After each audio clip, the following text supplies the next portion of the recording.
And we are live for session 2 of our 3.5 Dungeons & Dragons campaign, Tales from the Kingdom of Fife.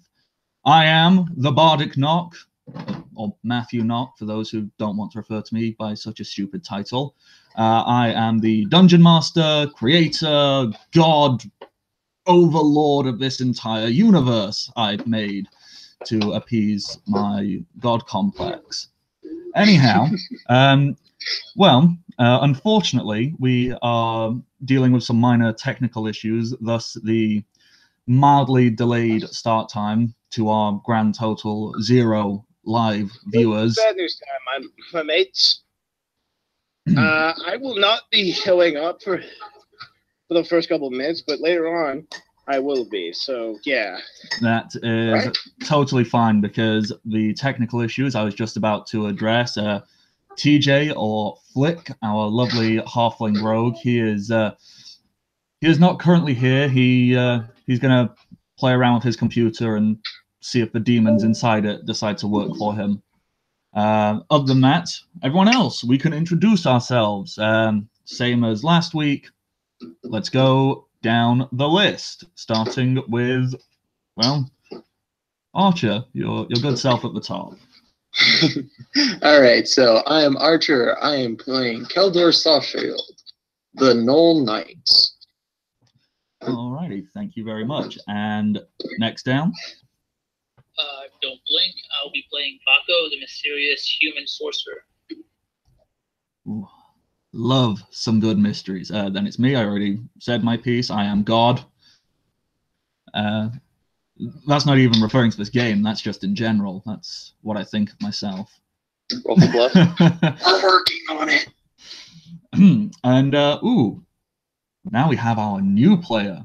Please introduce yourself, new person. Hi there, I'm Rebecca. I'll be playing Primrose, the half-orc bard.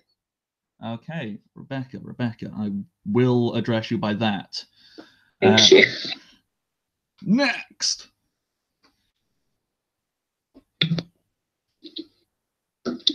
That's you. I'm Shade. I'll be playing Kireth, Greenfinger, the totally human herbalist. Totally. And that is all. Well, then the next person on the list, but, well, he already said he had to drop out for a few moments. There is also Quint, who should be rejoining us, playing Darvik Herv, the human marshal, and mild racist towards gnolls. And half-orcs. And half-orcs, and whatever else doesn't quite agree with him. This is going to be so fun. I'm looking forward to the chaos. All right. My name is Cody. I play the Dark Horse, a 16-year-old human fighter. The edgiest of all teenagers. He doesn't just cut himself, he cuts everyone else. I mean, to be fair, I've got the first attack roll, first confirmed kill, first crit, and first crit fail out of everyone in the party so far. Which is impressive. I've done a lot of attacking. So it is safe to say you are currently winning at Dungeons & Dragons. I mean, I technically tripped myself with my own spike chain and nearly got hit by a fireball from the sky, so I can't say how much winning that is, but I'll say I'm definitely in the running. It's up there. And our final player... Well. I'm Blake. I play Xenrix Alvariel, the wild elf druid, and her animal companion, the Grey Wolf Seer. Alrighty, fantastic.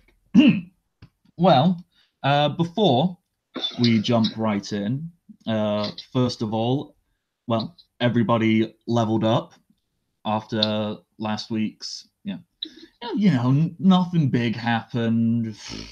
What was it? You hung out in a bar, there was some crazy old guy, and Sky fell on us. Yeah, Normal lightning, things, right? fireballs, capital city burned to the ground.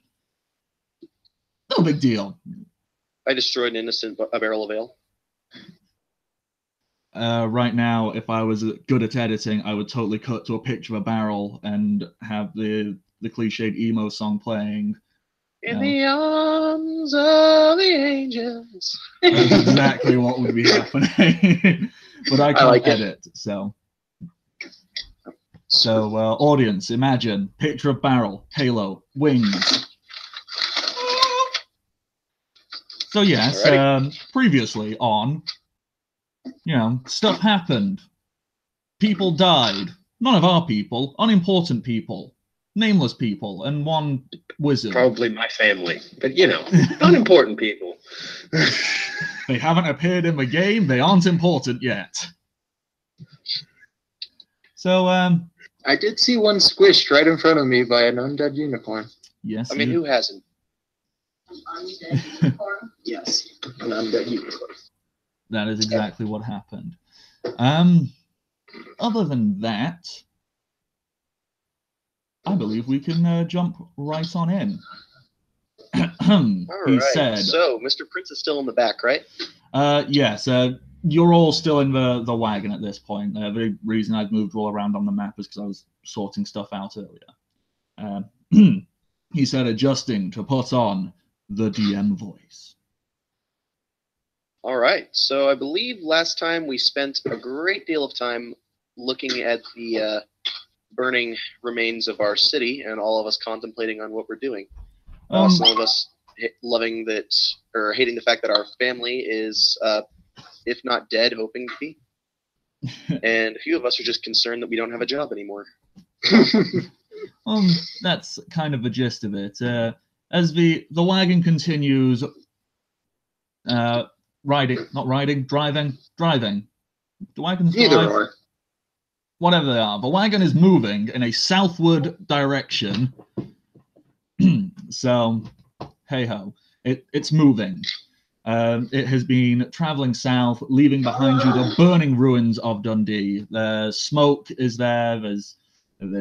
It's a very grim sight, which is then beautifully contrasted by the daily miracle and beauty that is the sunrise, penetrating through the clouds of smoke, piercing through into your eyes, kind of making you contemplate, like, wow, it's so terrible, but life goes on. Do we even matter? Am I significant? I'm going to go with yes. Crisis. And I'm going to go with yes, but not unless I have a job. And, well, obviously none of you have slept yet, so now would be your chance to have a nice little nap in your crowded wagon. I'm not crowded. I'm sleeping on the top. Balled out on the top. Yeah. The wagon is going to be continuously moving, so you're going to get a good solid 8 hours of rest in this enclosed space after your night of, running away from certain death. Actually, since I'm up front with the Bardic Knock, can I ask him where he's taking us? Of course you may. Well, where are you taking this wagon? Like, you're just driving in the middle of the night. Well, actually, it's obviously not the middle of the night. Look, the sun has risen. It's daytime now, or dawn. Is dawn daytime? I think so, probably. Anyhow, well, that's kind of ruined my plans. I was going to spend time in Dundee and become famous. Go around spreading tales and magic, and well, not magic because you don't like that up there. Tales of warriors and strength and but no, I can't do that. So guess it's back to just trolling around between small farming communities for me. So where are we at right now? Well, I was just going to follow the road until we find somewhere. Unless any of you have got a better plan. I just need to know where we were. Well, now we're on a road, and there's a field and a tree. Does that help? My character just kind of nods his head. More help than you would imagine. Yes. Well, why don't you all get some rest? I had a nap before I started my set. I'm good. I can keep going for approximately 8 or so hours before I will need a rest of sorts. You lot can all rest while I drive and try and find a place for us to go. My character nods his head. Gets comfortable.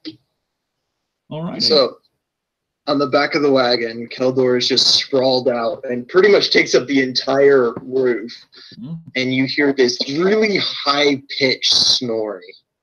Just like almost sounds like high-pitched laughter. And that's just him snoring. I like it. Dark Horse is looking up at the ceiling and his eyes are just kind of bloodshot.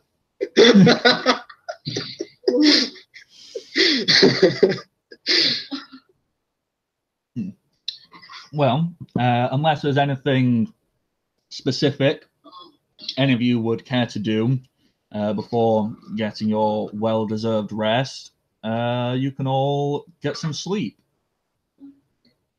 Okay. I'm gonna do a sleep with one eye open thing. If the prince starts to wake up at all, I want to be the first to know about it. Okay. Well, he obviously needs a lot of rest as well, so he's probably going to sleep for a solid 8 hours. Yeah, he kind of kept getting poked. Yeah.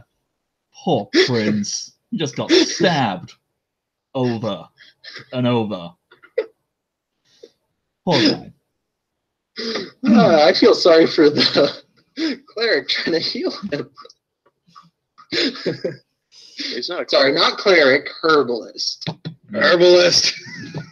Exactly. Well, Stop breaking my shit. As soon as I heal him, it's my property. No.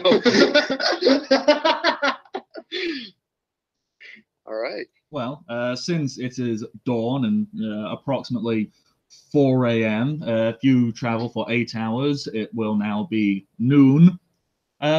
You will all be brought round by the wagon stopping and then seeming to go almost off road. There's a lot of turbulence. You're probably all shaken awake a little bit. On top of the wagon, what do I see once I wake up? As you wake up, you can see that the wagon has been pulled just off of the road, so it's often like essentially like a ditch, but not a literal dip. It's, ooh, that's road, and this is not road, and we are there, so we do not block it. And you kind of see the Bardic Knock. He's pulling on the reins and going, whoa! Whoa, horses! I should have really given you names so I could say, whoa! Insert name! I think one Wasn't of it them was Mustang or something. I think one of you is Mustang. I haven't named the other. And he kind of does that and hops down and goes and looks at him. You're awake. Perfect timing. Not Lombardi. That's a different character from a different campaign who is a bard and speaks in the same way. Shh, nobody heard that. The Bardic Knock looks up into the sky and sees where the sun's position. Goes, noon. I'm going to get a nap for an hour or so. The rest of you, relax, stretch your legs, have some lunch, do whatever. It's good for you. Oh dear. Food. Be about one of those times when I wish I bought rations. Yep. And to continue describing the settings around you, as I said, road just off to the side. It's just big, empty-looking fields, for lack of a better phrase. So there's grass, but it's not exceedingly fantastic-looking grass. I mean, it's not dead, but it's kind of meh, to say the least. Okay. What would I roll to try and find something to eat? That's survival, I think. Would be a survival check, definitely. Oh boy, -1 modifier. Let's go. I realized. I didn't roll twice. That was weird. I'm not sure, but I'll assist your roll. Hold on. Yeah. Sorry, I realized this after watching the session back. We should probably actually say what the number is in case people can't see the teeny tiny little number in the bottom of the screen. Well, the first one was a 9, and I didn't really mean to roll the second one, so... Huzzah. Well, with the Dark Horse assisting you, that will give Yay! you an 11 because he rolled higher than a 10. So with an 11, you can kind of look around. You go, okay. There's some trees over in that direction. They might have fruit of sorts. There's definitely like no livestock or wild animals you can see in obvious locations. So you're gonna have to go without meat. I pick up an earthworm off the ground and eat it with a grimace. Wow, you're not that hungry yet. I go to the trees and see what I can find. Oh, and as soon as I woke up, I fully kitted out. You get up and you slap on all your armor. All of my chainmail breastplate. So the same. My chain shirt. That's all I have. So, doesn't take long to put on. Would anybody care to roll a listen check for me?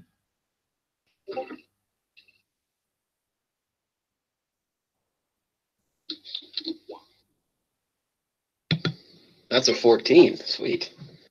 Okay, so we get a 14 from Kirith and an 18 from Zindrix.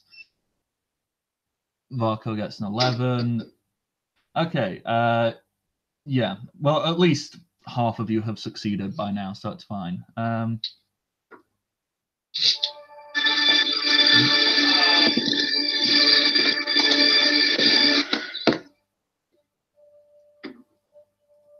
Yeah, that came out much louder than it should have done. My apologies. I'm still learning, so it doesn't come out that loud for me. We can hear it. In the distance, slightly just off into one of the fields, there is this strange haunting melody playing.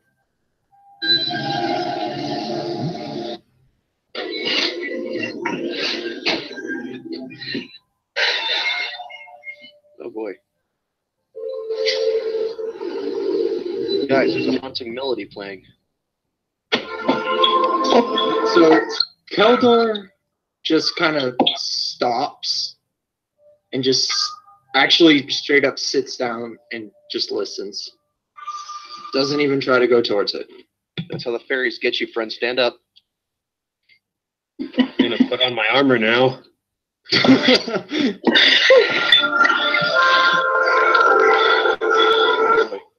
I really should have experimented having all of you on with music playing so we don't have this weird music blares from everyone's.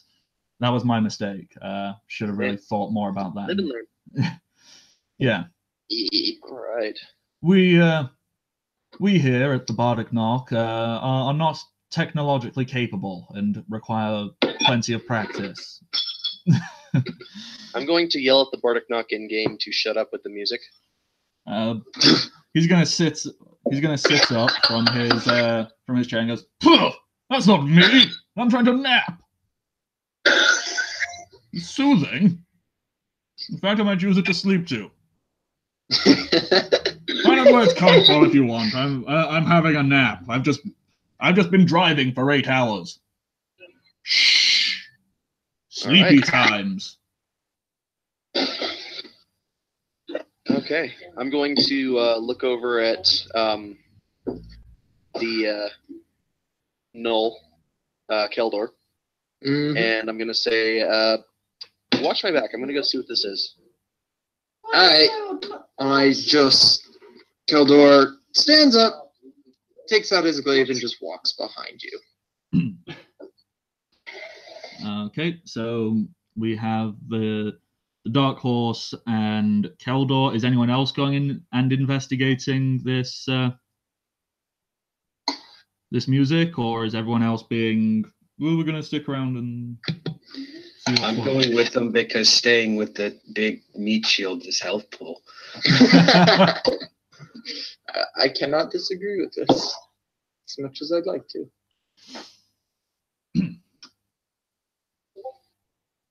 Okay, So, as you head off into the field, following the sound of this music, as you start to approach the source of it, Rebecca, would you care to describe what these people are seeing?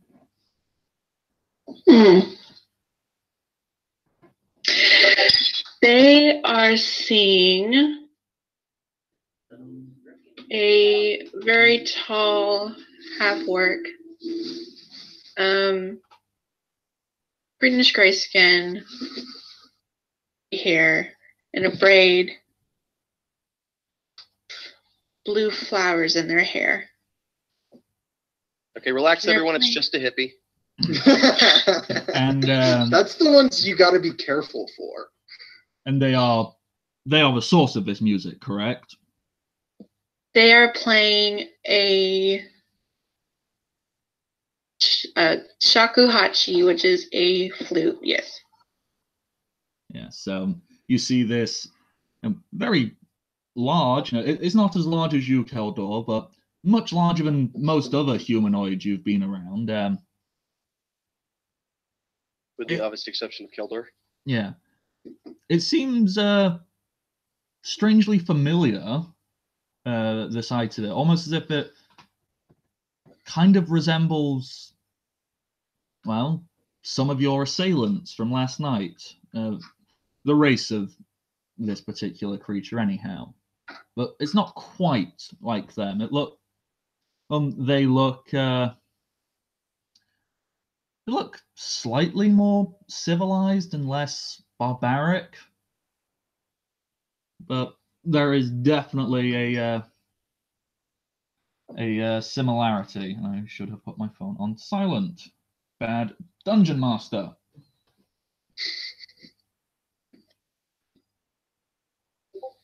So, what do you do? I kind of just glance at the dark horse and I walk up and don't say anything. Just sit down and keep listening. Make sure that she's well aware that I'm there, but I'm not doing anything directly. I realize that I look a lot like a bandit right now. Go ahead and a little bit. Yeah, I'm gonna go ahead and put the spike chain I've been slowly twirling this time. Just kind of roll it up into its rope-like shape. Yeah. Make yourself not look like you're gonna try and attack this.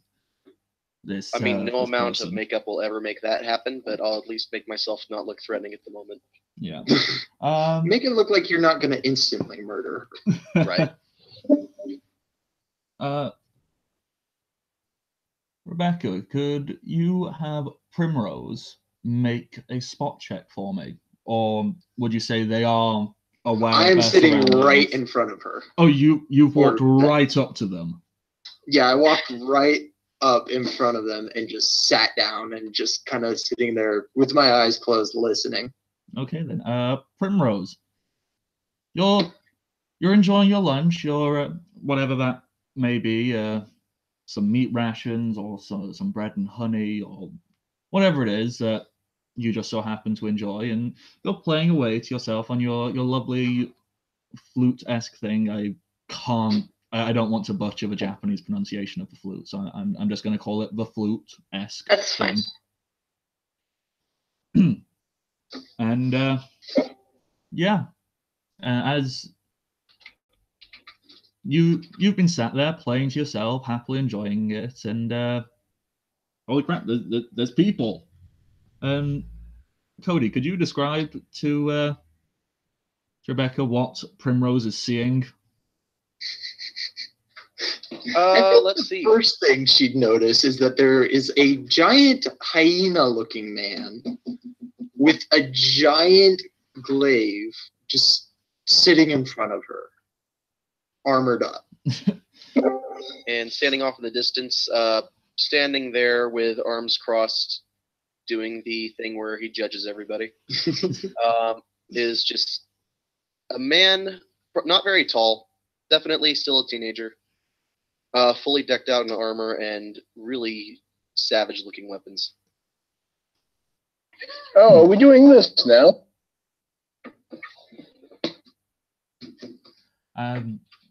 Primrose, how do you react? You have an audience. Okay. One rather large hyena man has essentially come and sat in your face whilst you play. Primrose doesn't pause playing. She continues to play. Or they continue to play. They're watching their audience with their one good eye. Their one good red eye. Just staring at them. Song that they're playing to themselves.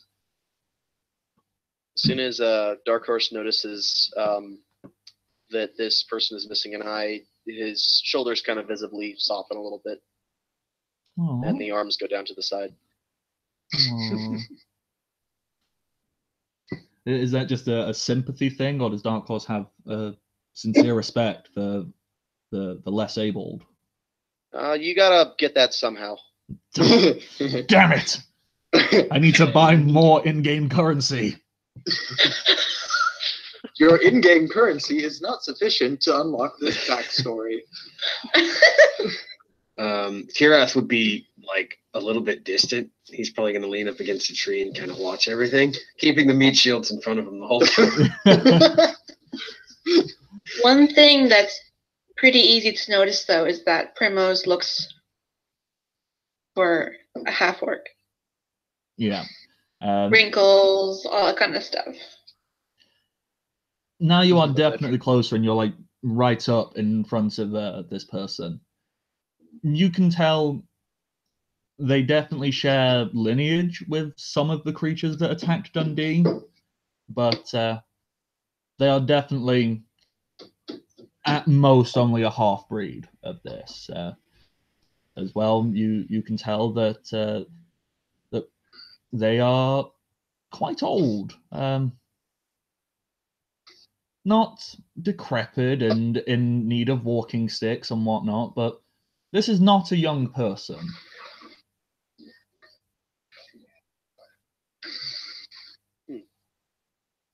Let me know when she comes to the end of her set. Primrose, does your song reach a natural conclusion, or do you play indefinitely? End of campaign. We just all sit there till we die. I play forever. Oh man. Primrose slowly lowers their flute, places it down in front of them, and then stares at them for a bit. Sorry. As soon as she lowers her flute, Keldor kind of turns to her and lowers his head and is like, "Thank you for the song. It was quite pleasant." The proper thing to do is to clap. Keldor doesn't clap because then he has to show off the huge hands that are clawed. Keldor's claps scare people. It looks like he's going. Looks like he's gonna. I'm gonna eat you with my claws. It's like, yeah, those aren't things you swing around willy nilly. But yeah, might I get a name for you? Get his accent right. Hang on.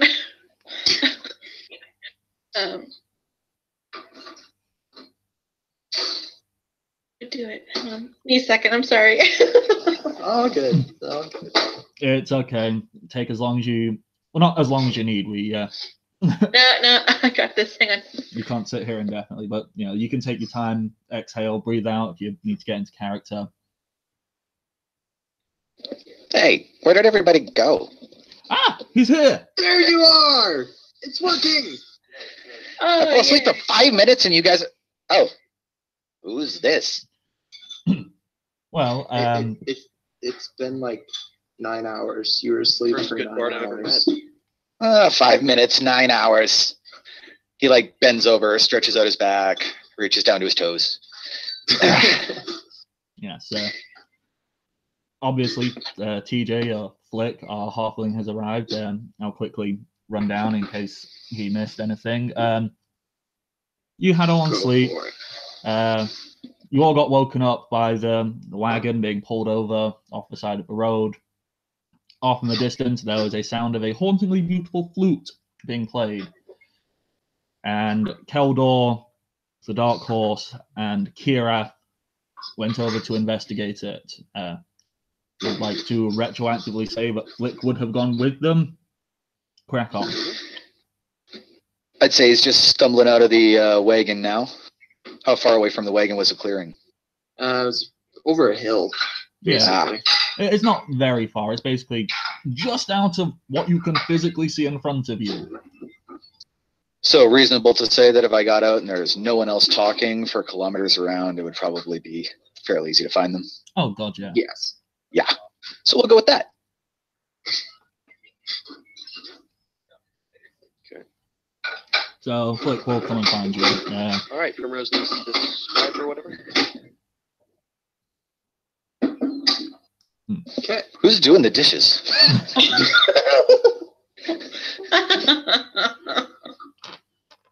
That'd be unavoidable. Okay, get in the character. It's absolutely fine. It is an honor to play for someone like you. You around here. Oh. So, I've never been complimented before. I wonder Well, why. perhaps Maybe you it's and I because of have all had the a armor.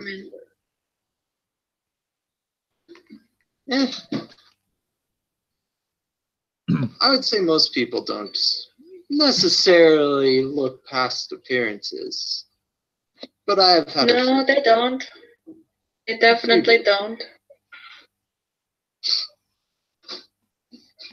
What brings you out here besides the burning city in the distance? just the burning city, really. Yeah, that's about it. Yeah. We just got out of this. What is your name, ma'am? You may address me as Primrose if you would like. Okay, Primrose. Primrose. What are you doing out here? Well, I was going to the burning city, but it's burning now, so I can't go there no more. Oh. Does make it rather tough to go there, don't it? Yes, it does. I was going to play and get more funds for my trip, but I can't play there no more because it's burning. Yeah. Yeah, that kind of puts dampers on all our business prospects. I've had very little sleep from the burning city. Very loud burning. You know there were people in that city. There were people in that city. I'm aware of this. I've just finished playing a song in honor of the burning city.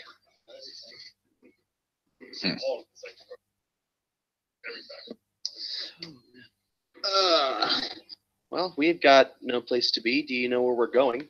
Our guide doesn't seem to. You had to have come from somewhere, right? I've been asleep for 9 hours. You guys haven't figured out where we're going? Yeah, no. No. Wow. Do you have a place to go? Well, away is a good start, but I've never left the city before. We're well away. Now we just need to figure out where to. I mean, we could always head back to my hometown, but I kind of don't think that's the best decision because that's a long ways away. It's on the edge of the... We have 2 bards here. Like, don't you guys travel the countryside? Don't you know what's around here? Well, I am from the north, but this is my first time being down here, where it's not quite so cold, but still quite cold. It's very cold. But regardless, y'all look You look pretty tired. Really? You do. I Apparently sleeping for 9 hours, according to your halfling friend here. I got hit by a fireball while I was in the city. So that's why I look like this right now. I can imagine that happened quite recently, yes. Yeah. Well, I'm going to begin walking back to this. Dark Horse is pretty flustered for some reason. I just like the idea of the Dark Horse. Like, that's one of the first lines he says to anyone. A fireball hit me. I mean, it sounds like a pretty big credit if he's still standing after that. He just doesn't know how to say hello like normal people. He goes, Yeah, no, I don't. I want to head back to the cart, and I want to see what how the prince is doing. I'll let everyone else continue. I don't actually know that the prince is there. Wait, what? What'd you do with the prince? No, I As don't they know go where- back to the wagon, Primrose will get up, put away their food, and kind of curious, see where they're going. She's a little bit surprised to see they have a big old wagon there. so you essentially just Keldor's gonna keep looking around for food and try and find something to eat. okay. Do you want to roll another survival check? See if you find anything. I'll assist. That's all right. That is totally okay. What was your favorite game? Okay. Are you looking for food? Is that what you're doing there in the dirt? I'm not exactly digging around in the dirt, but Okay. Well, Kira rolled a 10, Keldor a 16, and Zindrix a 17 to find food. Kira, you find essentially like a few berries, nothing too sustainable. Keldor finds a lovely fruit tree, so with some very succulent looking apples, whereas Zindrix finds a rabbit. Just got a rabbit. Just got it. Yeah. Just looks down and it's in his hand. Well, Zindrix is a lady, so her hand. Her hand. That's a little bit. So I'll grab as many apples as I can carry and just bring them back to the wagon and just start passing them out. Mm-hmm. So thanks for the apple. Is that what you? Hey, Yeah, it was perfect. I'll just talk asleep. I'm famished. I chuck one right at his head. And dexterity.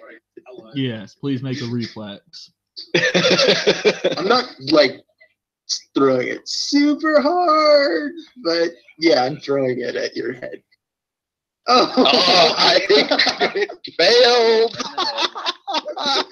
Well, there we have our first natural one of the day. Flick, this apple clocks you right between the eyes. Am I still asleep? I'm Gonna pay for that one. That wouldn't have hurt. Sleep with one eye open, brother. We aren't that close friends yet. Primrose, you find a wolf sniffing around at your backpack. Can I help you, Wolf? Sif kind of like tilts her head and goes, "Oh." Fingers will look around and just shout at him to say, Hendrix, just like, see if down, get away. Sif is definitely an obedient pet or companion, not pet, and will do so, but will continue to stare at Primrose longingly, almost as if She'll give Sif see if is. the rabbit after she says a short prayer and quickly kills it. Okay, so Zindrix is skinning and preparing her rabbit. Everyone else is munching on apples. So you've all gathered back round at the wagon. The prince is still sleeping it off inside, and the bardic knock, he's having a nice little snooze on the bench at the top. And as you get closer, he's going to wake up and go, there's more of you. No, there's not. What? When did... Yeah, he reaches up and starts scratching his head. Could have I'm sorry, just what? I couldn't hear. Yeah. Bluff 18. Natural 20. Okay. Oh, you have a -2. Yeah. Well, the Dark Horse, you have just convinced the bardic knock that this person has been there the entire time. He goes, ugh. Well, you know what? Now I just feel rude. He hops down and walks over to you, Primrose, and goes, my apologies, miss, or sir, or whatever you choose to be identified as. It's not my place to pass instinctive judgment based on your outward appearance. I am the bardic knock. And if there's anything I stand for, it's progress. God. No. So he holds his hand out to you, Primrose, in a handshake greeting. A nice hello to you too. Did you just wake up from a nap? No, You look very weird. Your hair is a mess, sir. it's always like this. Shush. You wouldn't look quite so pretty after riding away from fireballs and lightning and driving for 8 hours straight. He's saying this while he's trying to fix his hair as subtly as he can. Anyhow. She does. She's been in the back the whole time. She knows exactly how it feels. Well, that's just unfair then. This person is obviously naturally charismatic and maintains a decent outward appearance regardless of where they sleep. It's unfair. Anyhow, who was playing music? Did you find who that was? Do you mean this? Kelder's just sitting there, like, thoroughly enjoying this, and it's like, no, apparently it was coming from nowhere. He's just... Primrose will pull out her flute and play a tune or two. You're really fucking up our cover story here, hon. That's what I do. Well, you must have hopped out without me realizing and got off ahead to find a quiet moment to rehearse. I too do that when I wish to rehearse. That's a lovely sound you've got on there. He reaches round his back and pulls out his lute and goes, perhaps we should duet sometime. Of course, the profits will be split 70-30 in my favor. I see. And why would you say that, sir? Well, because I'm the face. I am the brand name, the Bardic Knock. It is renowned far and wide. What do I have to roll to pants him? Is that a touch attack? I'm gonna say it's a touch attack. Hold on. Let's see. I have no idea what the rules are for pantsing. If Flick sees him sneaking around behind him to go for anything that looks sneaky, honestly, his instinct will be to work with his partner, and he'll try to distract the Bardic Knock. This is definitely a game he has run many times with his former family. Yep. Okay. Can Primrose seeing them sneak around behind the Bardic Knock? Okay. Yes. With a 13, then would I know the Bardic Knock? You've never heard of it in your life. I'm like, just like, really? Oh. Never heard of the Bardic Knock in these spots. Well, obviously you just aren't in the right circles. It can't be because my fame is not sufficient enough and that is where the pantsing occurs. I am clearly a very successful. Oh my goodness! What are my trousers? Boy, it's you said it's awfully cold down here. Yes. Oh my god. Cold. That's why it's like. Can I have my trousers back now? Just toss them back. Primrose blushes a tiny bit and then just back and laughs real hard. That was back to you guys. So, when Keldor starts laughing, it is very much the sound of a hyena's laugh. Like, creepily so. But that is his laugh. You think I was bad for you guys? I was at head height. Sir, I love your laugh. Please do more of it. It's great.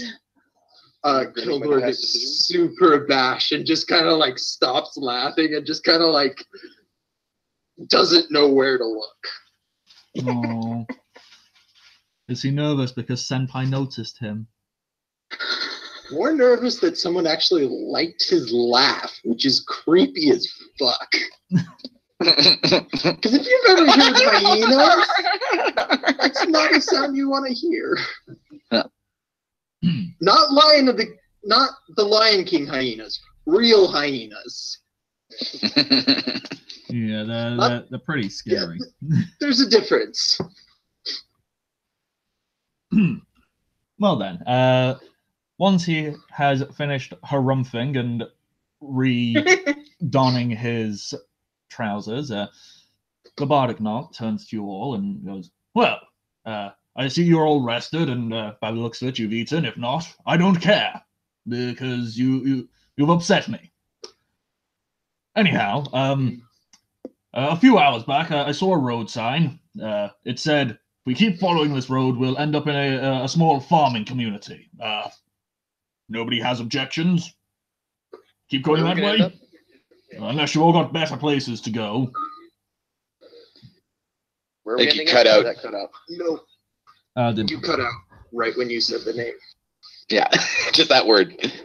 Oh, he didn't name the farming community. He just said a small farming community somewhere down the road. Anywhere we can get more food is fine with me. Oh, you're looking for food? I have food.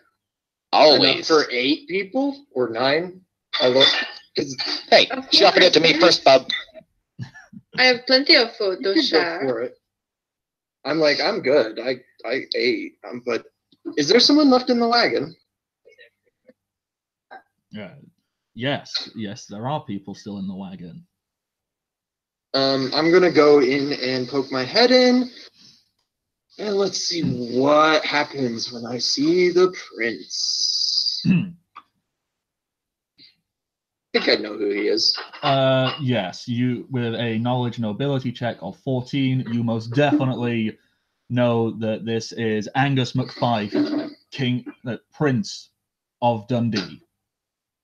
I'm like, I just like pull my head out and like look at all of them in slight disbelief, and I'm like, You're welcome. Prince, and none of you told me. Well, I was asleep. Look my head To out be the fair, wagon. you never asked. Get stabbed twice. I didn't think to ask. Why would I assume that there's a prince with us? Why would you assume there's not a prince with us? What kind of people do you think we are? That's a very rare occurrence. Just because you guys don't travel in princely company, don't make assumptions about me. And You he have the pulls. prince with you? Yes, The we prince of do. Dundee? And I'm like looking in, and it's like, oh, he's injured. I'm gonna leave him alone for now. And I just pull my head out. Opposite response I have. I'm gonna poke him and see if I can get him to wake up. I just like grab your hand as you're doing it. It's like, no. Wait. Has the prince I've been healed asleep. yet? I've been asleep for 9 hours and he hasn't woken up yet. You Is he still? you can hear a murmuring from this prince who who's propped up slightly and goes, well, I've been trying to sleep, but you're making such a bloody awful racket out there. It's nearly impossible. Hey, you. See? He's just the only other person with sense. You're trying to cross the border, right? Walked right into that Imperial ambush, same as us, and that thief over there, I say pointing directly at Really? You're gonna be scared? Of course. Dude, he just fucking sold you out. What else am I going to get the chance to wake up someone in the back of a cart? Okay. I'm like, I haven't told you shit. Prince, what do you remember from last night? Well, I remember being at the banquet for my engagement to the very beautiful Princess McDougal, or whatever her name is. The Dungeon Master has actually forgotten exactly what her name was. I wrote it down, and I don't have those notes in front of me. My lovely bride. That's what I'll refer to her as.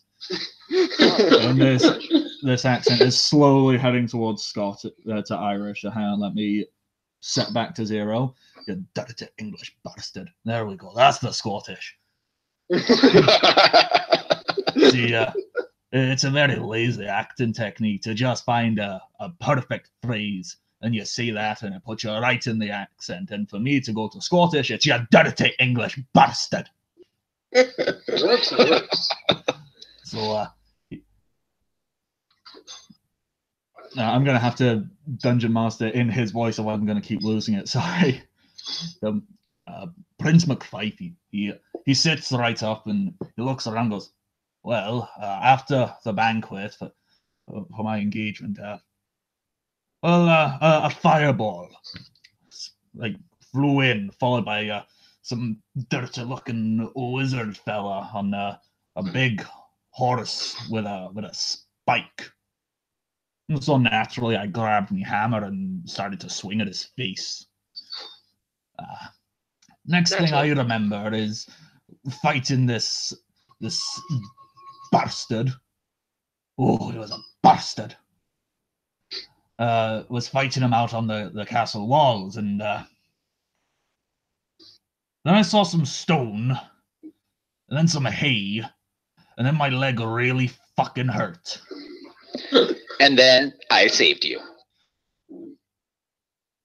I thought you were a dream.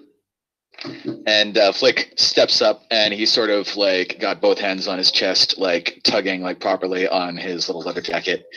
And he's very pale of complexion with a short black ponytail in the back.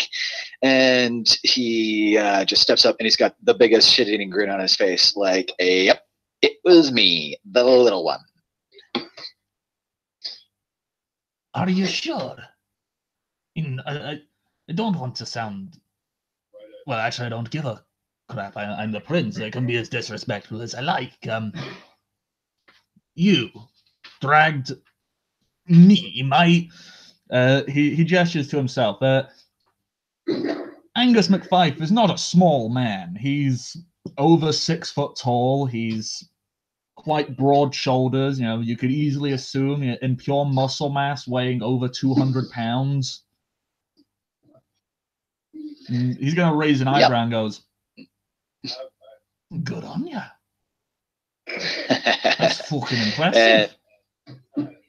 And Flick just tilts his head to the side that the bardic knock is on. He says, he helped you get into the wagon, but I got you out of the hay into the wagon and found you there in the first place.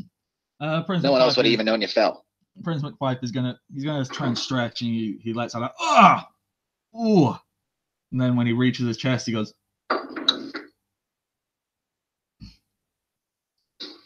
how long was I in the hay for there? Because could have, well, not only could I have sworn, my princely amulet it's gone. You just dropped quick? You were only in there for a few seconds. Long enough for what someone. What color was it? Oh, it was It's very beautiful, deep red. It's like a ruby. I was there long You'd think I enough would have to get seen that in the robbed. hay. I'd keep an eye out for things like that, but I didn't see anything. Weird. And bluff check. Oh no! Our second crit one! Are you kidding me? That's still a 7. But it's a natural 1. Okay. Yeah. So he says this, and he's just like, he breaks, and he's like giving the shifty eyes, like back and forth, but like trying to give a poker face. And sadly, you forgot you were wearing the amulet. Right? The chain is just like hanging out of my pocket from when I was asleep. That is exactly what I was going to say. You're trying to give this bluff, and it is just there dangling out of your pocket. And hey, I guess it must have fallen in here. And I kind of hold it out to him. He reaches his hand out and takes it back and goes, "Aye, it must have fallen." Ugh. Feels like I've been crammed in a small wooden box with 7 other men. And I just point at And the a card and dog. I'm like, you kind of were. I can't Well, imagine it's the first time you're. Let's be honest. 6.5 men and 2 women. I wasn't in there, so you have to -1. Plus I wasn't. But still. Details. It was cozy. Let's be honest. Then why does it smell like wet dog? I just look at him and I'm like, spread look my at arms Keldor. out and kind of give a shrug, like, I don't know. And then I point at the wolf. Aye. Wolves have a habit of smelling like dog. He's going to look at you, Keldor, and goes, "No. I didn't think you were real. I've heard some of the guards talking about some monstrous knight. I thought it was a joke. I thought they were, pulling my leg.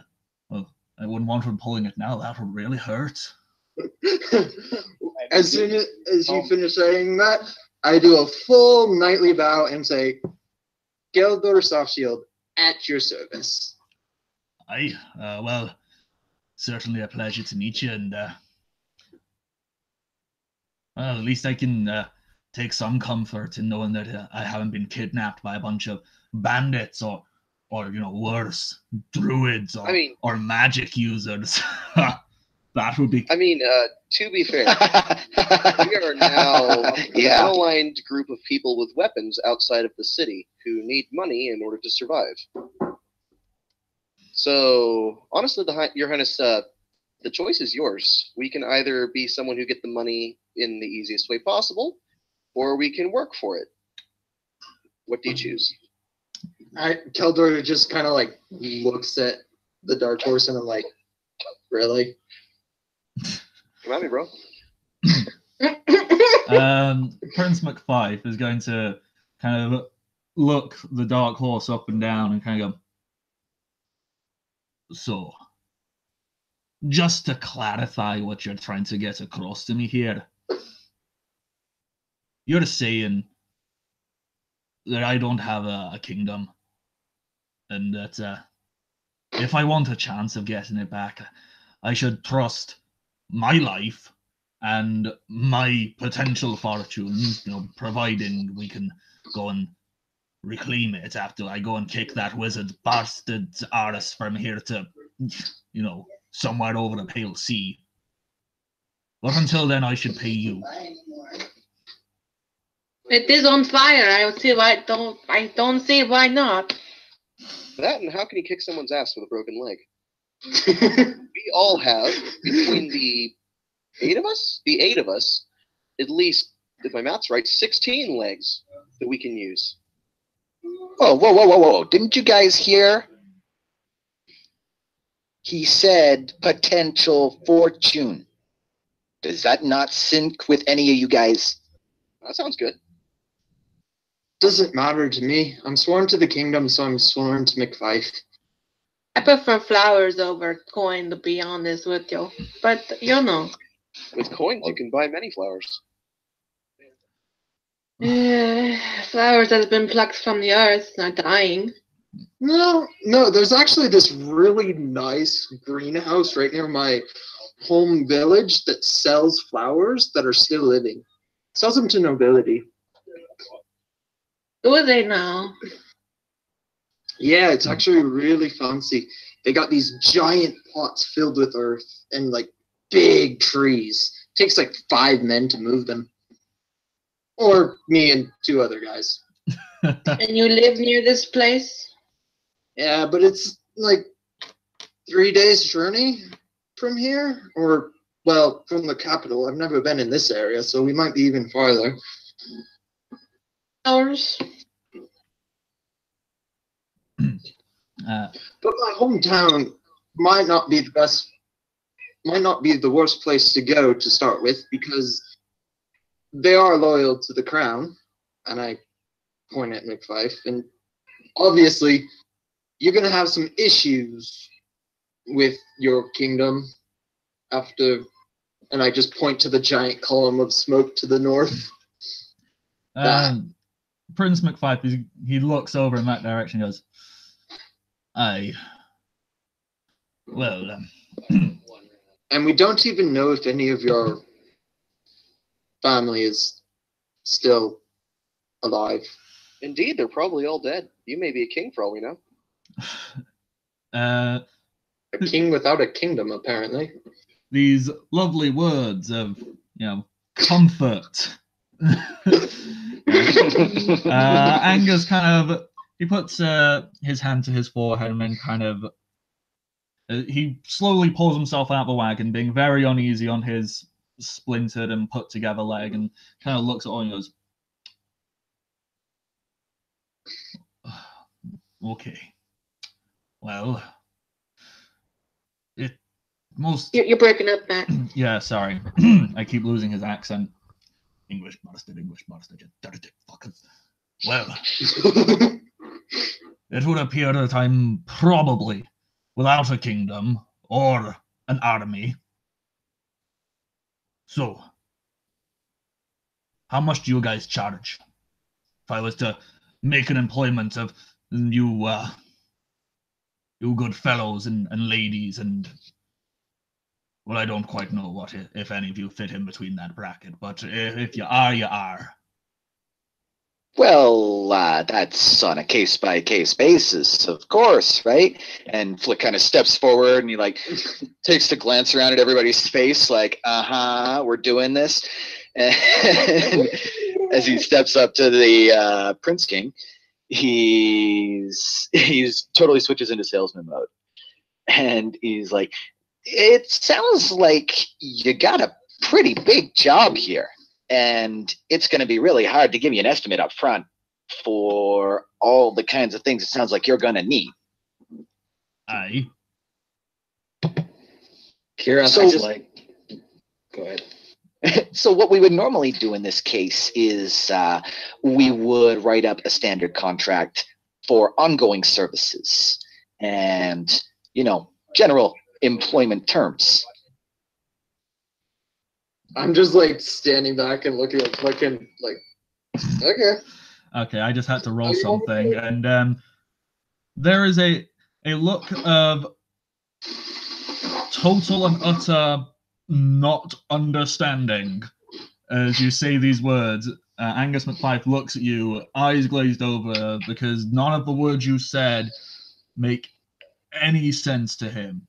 And so he just he nods and step goes forward and I'm like, the prince has not exactly been in the business side of the kingdom yet, I'm assuming. I look at him.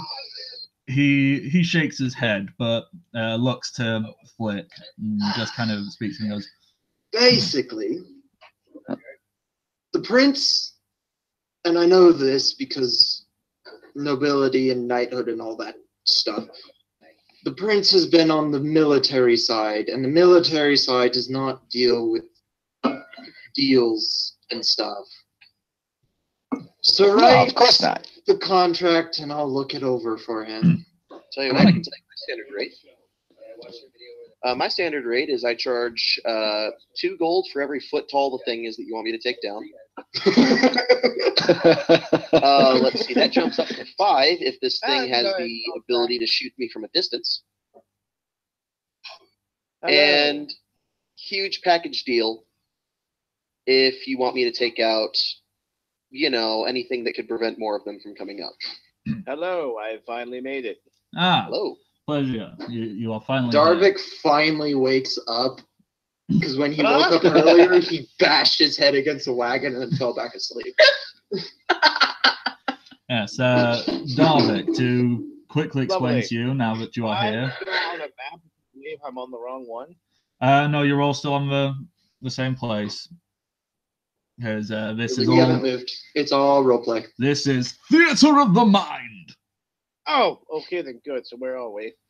Well, where you are, approximately 8 hours away from Dundee, heading south. The wagon has pulled up on the side of the road.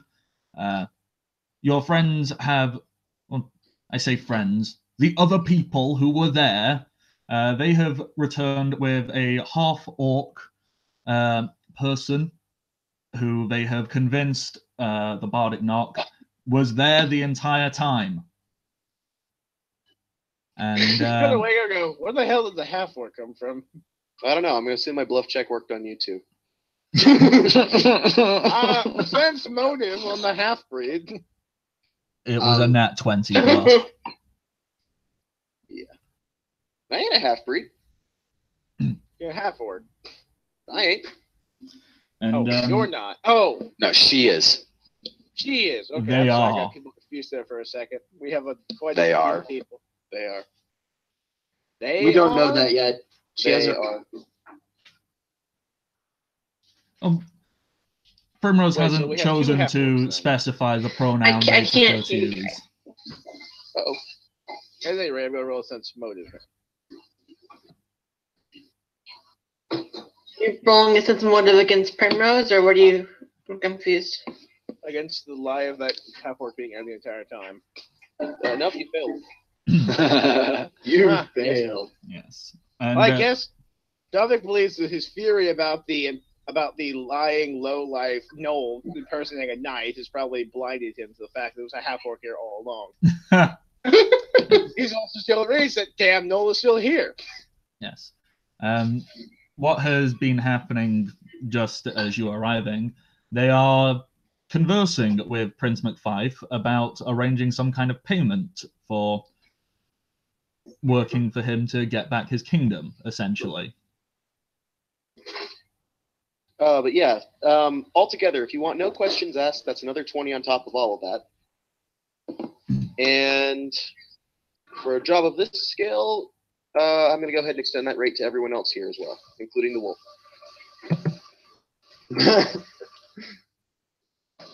I don't want any money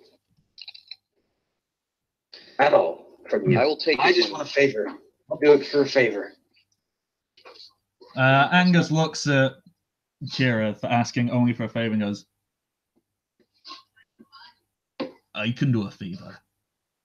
Well, I suppose if I'm supposed to be hiring y'all, Not knowing the level of danger yet in front of them, Dovik will start readying himself for war. well, Actually go ahead and going for the process of putting on his armor, all nice and proper, like.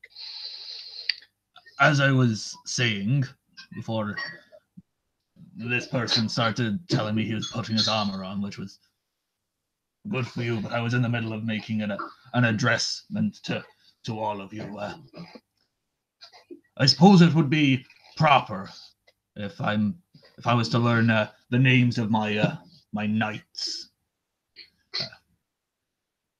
He stumbles out of the wagon. He's very uneasy on his broken leg, but he draws out a hammer, which anyone who has lived in Dundee or been there for more than 5 minutes would notice the hammer is the symbol of the McFife clan. You know, a hammer lifted high by a fist on a mighty blazoned shield of regal blues and whites. It's a traditional weapon.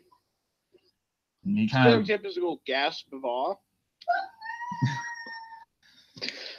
Flick actually looks like a little kid staring at like I don't know, some figure of awe. Same with Davik when he actually gets the breastplate over his head. Yeah. Seeing that the prince is having a hard time walking, Keldor walks to the nearest tree and just chops off a forked branch and makes a really, really makeshift crutch. Yes, if you would be so kind as to make me Dog will stay over next to the human, keeping a distance from the knoll. Yeah. Because obviously. If you would be so kind as to make me an untrained craft check for that. Woohoo! I don't know what that means. Just click. It's basically just an intelligence roll. Okay. That'll work. 16. Oh, 16, yeah. Would a cure light wounds fix that leg or not? This is not. It's not. It's not like hit point damage. This is to break it down into like technical here are the D&D numbers. This is an ability score damage, so it will replenish over time, or you will need the lesser restoration spell, at least. Yes, with that craft check of 16, you found a sturdy little crutch for him, and when you present it to him, he kind of looks and he goes, I'm not a fan of relying on such a thing, but... I'm just like, you want your leg to heal faster so you can fight, I'd suggest you use it. I suppose feeling... I hate to ask everyone of this, but seeing as I've been gone for a bit, can someone catch me up on what's happened so far? We're talking to the Prince of Fife. Davik will kneel respectfully, saying as even though he's only a former member of the Imperial Army and all that, he still considers, it's the freaking prince. You show respect. And also, you also don't have the Gnoll pretending to be something he's not, Lear. Prince McFife, he's kind of looking at this presented crutch, and he looks dissatisfied with the idea of having to use it, and he shares he doesn't like the idea of having to use it, but he can acknowledge it's better to appear injured now to be strong enough later than keeping up a facade of strength and whatnot to just never get better. He acknowledges that, and he takes the crutch, and he's then going to ask, so whose wagon are we in? Who's and the I just driver? point at the bard. So it's the bardic knuckle will bow his hat, and I'm not going to make the NPCs talk to each other because that's just delving into my schizophrenic mind. That's so fascinating. I'll shut up now. Angus McFife he has already asked once before, but he'll reiterate himself. Seeing as all of you know who I am, it would only be fair for you all to introduce yourself to me, and we'll arrange. Well, once I can get into a room that's not reeking of a wet dog and 7 other men. Good luck around here. Perhaps then we can arrange actual payments and the like. But until then, your names and just a basic rundown of your capabilities. Okay. Dark Horse, being the one to make the first thing, says, I'm the mercenary called the Dark Horse, but, well, I'm working with y'all, so you might as well call me by my real name. Name's Kit. I have a spike chain. I hit things with it, and that's how I do things. Hey, good man! The moment you say your name, you hear a small, high-pitched grunt from Keldor, as if he's trying to contain laughter. Why, you? Keldor just turns to him and flips him off, and then goes back to doing it. Davik will again give him a bat over go. Sergeant Davik, Well, formally, Sergeant Garvick Her. At your service, Your Majesty. No. What do you do? Are you a fighter like myself or a young kid here, or do you wear that armor to Please don't impress use the the words ladies? young and kid so close to each other like that. I'm a warrior by trade, but my expertise is more leading my fellow soldiers in battle rather than taking hits and dishing them out. Oh, to have no worry, Your Majesty. If the fighting comes close, I will throw myself in with the rest of this lot. Again, leering over at the knoll because, of course, that's the stereotype right now. Yeah. Angus will look to Keldor and go, obviously, you've already introduced yourself, Sir Soft Shield. Overemphasizing the Sir, and then giving a brief glare to Darvik for his needless racism.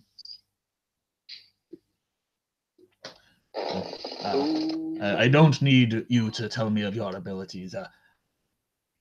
Any man or woman or creature that earns the title of knight should be respected and recognized for their abilities. You cut out during the first part of that. I shall repeat myself. Any man, woman, or creature that earns the title of knight should be respected and admired for their skills and capabilities. That's just, if I may speak so boldly, Your Majesty, I do not find it possible, nor even comprehensible. And I immediately pull out some papers and hand it to the prince. You want us to shut him up, Your Majesty? Angus looks through these are official. Yep, I'm a knight. Here is my knight license. It's got my picture and everything. This is like an official writ saying, this is a knight. Yeah. From a noble, but the knighthood wasn't directly given to me by the crown, but one of their noble houses. Yeah. As in the story, I can actually confirm that would be a real thing. But yeah. Yep. And yeah, Angus looks at me. That was me talking out characteristic. I'm saying that that would definitely shut Garvick up. Yeah. Angus looks at these things and goes, I always believed you, Sir Soft Shield. As I said, I heard rumors, but didn't know they were true. But you are, you are who you say you are, and that should be respected by those present. Garvick is going to go white face and jaw wide open. Take that, you bigot. Might I take a look at those papers? Angus hands you the papers. I'm going to look them over, see their very official status, look at the paper at Keldor, then the paper again. And I'm just sitting back there smiling with all my teeth showing, which is kind of freaky to look at. And between the multiple engagements he's probably been in with Knowles, and the fact that this freaking Knoll is in fact truly a knight of the Kingdom of Fife, he's gonna be left completely speechless. Okay, so Angus has met the three fighting types of the group. The other ones he was most interested in looking at first. And then he kind of looks at the rest of you and goes, I'm assuming the rest of you are not combat ready. I can fix that. And I just stop him and I'm like, the little one's pretty good with that crossbow of his. I'll be doing Who's the little one here? We can get away with it. I look at you as you come up to knee height on me, and I'm like, oh, sorry. And I don't know what to say, and so I don't say anything. Angus McFife, this quite tall man, as I said, he's over 6 foot, looks down at you, Flick, and goes, well,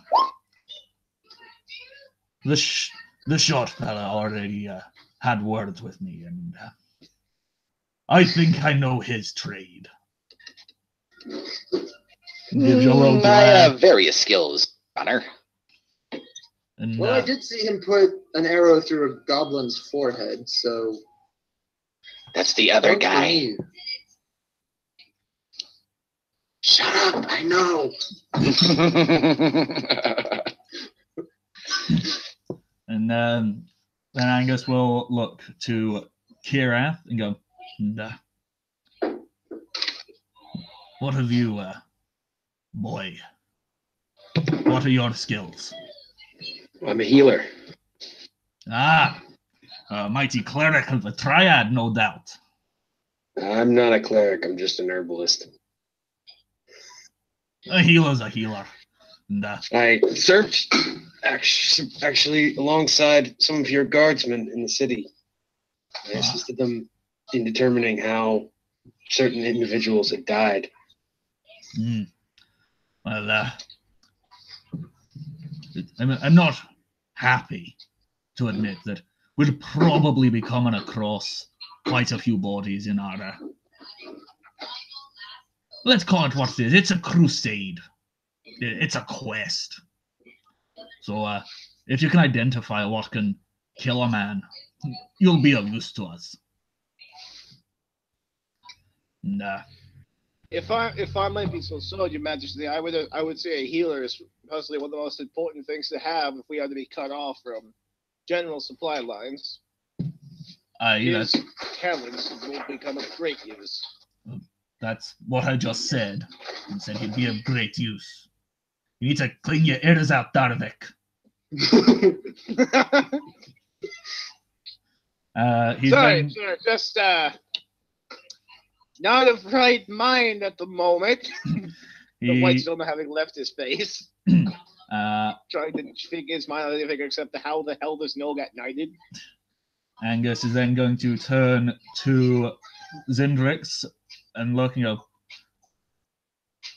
I'm going to make an assumption. You're one of those outdoorsy types. Well, what do they call a ranger? Close enough. Not a great truster of many rangers. They have their uses. They've been great scouts in the past, but some of them get awful close to some of those druid ways. You don't be spending too much time around druids, do you? Should just turn around. You might want to watch your tongue around the natural order. That may surprise you. He's gonna try and nope. He cannot sense any kind of motive from you at all. And he's gonna smile and goes, "I like you're what's the word I'm looking for? Spunk. Yeah. Rich? You're a spunk, you're a spirit, the cut of your jib. You speak your mind even to a prince. And that's impressive. But I am gonna keep an eye on you. Was always taught, don't trust a druid. And to me, anyone who spends too much time out in them there woods, they're getting awful close. And he then turns and looks at the seemingly very quiet Varko. He goes, well, you certainly don't look like anybody I've ever seen before. Are you an outsider from the kingdom? Varko would nod his head. He'll remain quiet, though. Not much of a talker. My words have gone weird in my mouth. You don't speak much then, I guess. More a man of action. Varko holds up his light crossbow. Good man. You don't need words when you've got a weapon. Varko just nods his head. He then turns to Primrose and goes, "Well, not every day you see a gnoll and a gnoll knight and a half breed, just in general, let alone together. Although, if you don't mind me saying so, miss, you seem like your prime has passed you. Do you really think you could be of much use to me?" Oh. That's But I wanted to be used to you in the first place, Mr. Prince. No one has ever spoken back to the prince in such a manner. Watch your tongue, miss. You're speaking to the prince. Aye, Donovic. I cannot who I speak to. Let the woman Not speak. from here, so I don't care. Well, if you're not from here and you don't care for me or my kingdom, what can I offer you to make you care? Primrose goes silent for a moment. Looks up at the sky for a moment and places a hand on their instrument and then about garden of flowers. Rumored to be every color. Do you mean like in the children's story? Aye, that one. Though I hope it's not just a story. Well, I've never come across one, and neither has anyone I've ever heard of. But if I can get my kingdom back, I don't see why I can't offer you a means to go and find such a place. And does that sound like a fair deal? The mic is cutting out so bad. Say the last part again. Where did you hear up to? Just the last sentence. He said, "Does that sound like a fair deal?" One before that. Sorry. I've never heard of a place like that, and neither have I met anyone who ever has. But if you help me reclaim my kingdom, I can try and help you in some way. Does that sound like a fair deal? Okay. Oh, so it's been cutting out for everyone else then. I thought it was just me there for a bit. It's not as much with me, but a little bit. I'm not sure why Also, it's doing that. just recently noticed that he actually laid down an armored Darvik mini. Yep. Gives me a wonder. Yes, I literally have two miniatures for him. One when he's unarmored, one when he's armored. Because I'm that kind of nerd. It's fun. So, yeah, Primrose, he has offered, if you help him, he'll do everything he can to help you.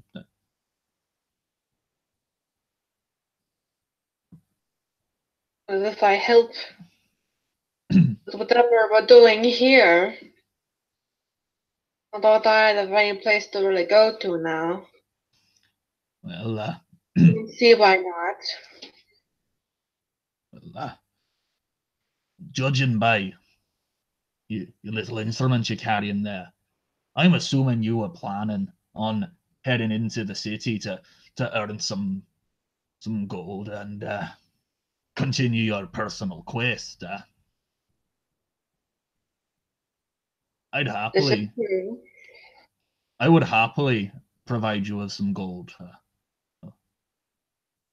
Keeping around a musician is definitely always beneficial when it comes to war.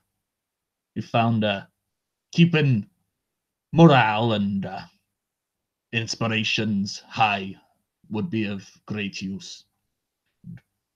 I'm hoping I don't offend you, miss. Do you mind if I call you miss? Slightly, yes, I do. Oh, my But apologies. it's here there, I suppose. No, my apologies. Everyone deserves to be addressed in the manner they choose to be.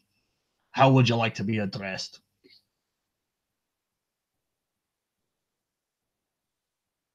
You may just call me Primrose if you'd like.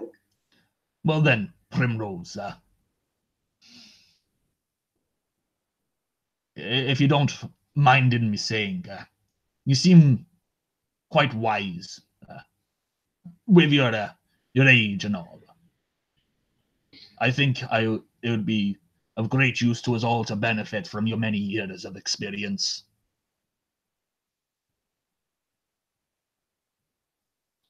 I suppose I should apologize for my rudeness. You seem a man of character. I've been called a character. And then chuckling from, still sat on top of the wagon, he's not gotten down. The bardic knock chuckles and goes, "Ha! Me too! It's strange!" And those two then have a conversation. I'm going to do everything I can to not make NPCs talk to one another, because that's just a clusterfuck. To condense the point of those two characters talking, Prince McFive kind of goes, "And who are you?" And he replies, "I'm the Bardic Knock. Everyone knows me." And he goes, "Never heard of you." It's, "You will. I can do stuff. I'm the Bardic Knock. I can do everything." And see, you're doing it. I'm just not switching the voice. I'm trying to condense it down and not let myself get wrapped up in my own ego. Too late. Long story short, yeah, the Bardic Knock agrees. I'll help out however I can, but you're going to owe me. And Angus goes, "Okay." And Bardic Knock stands up, dusts himself down, and goes, "Well then, now that's all sorted, and we've had a lovely little lunch break.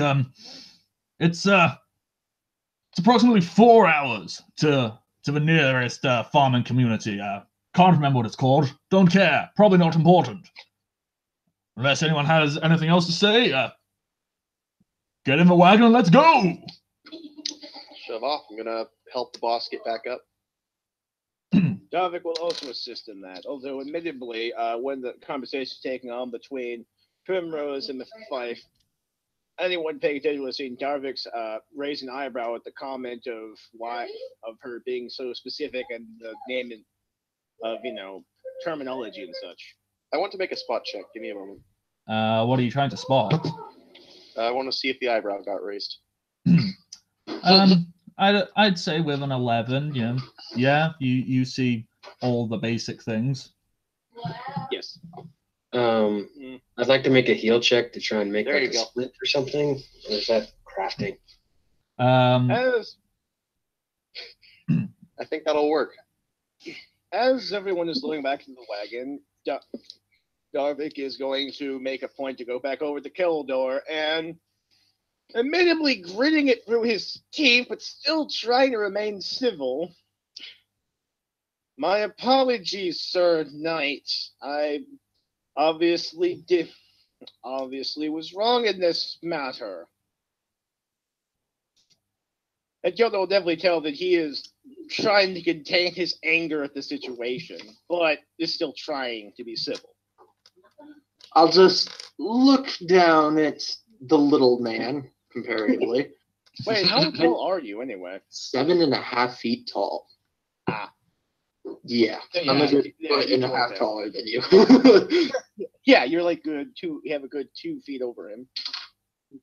And I'm going to say, I really don't care what you think. You're not the one I care about.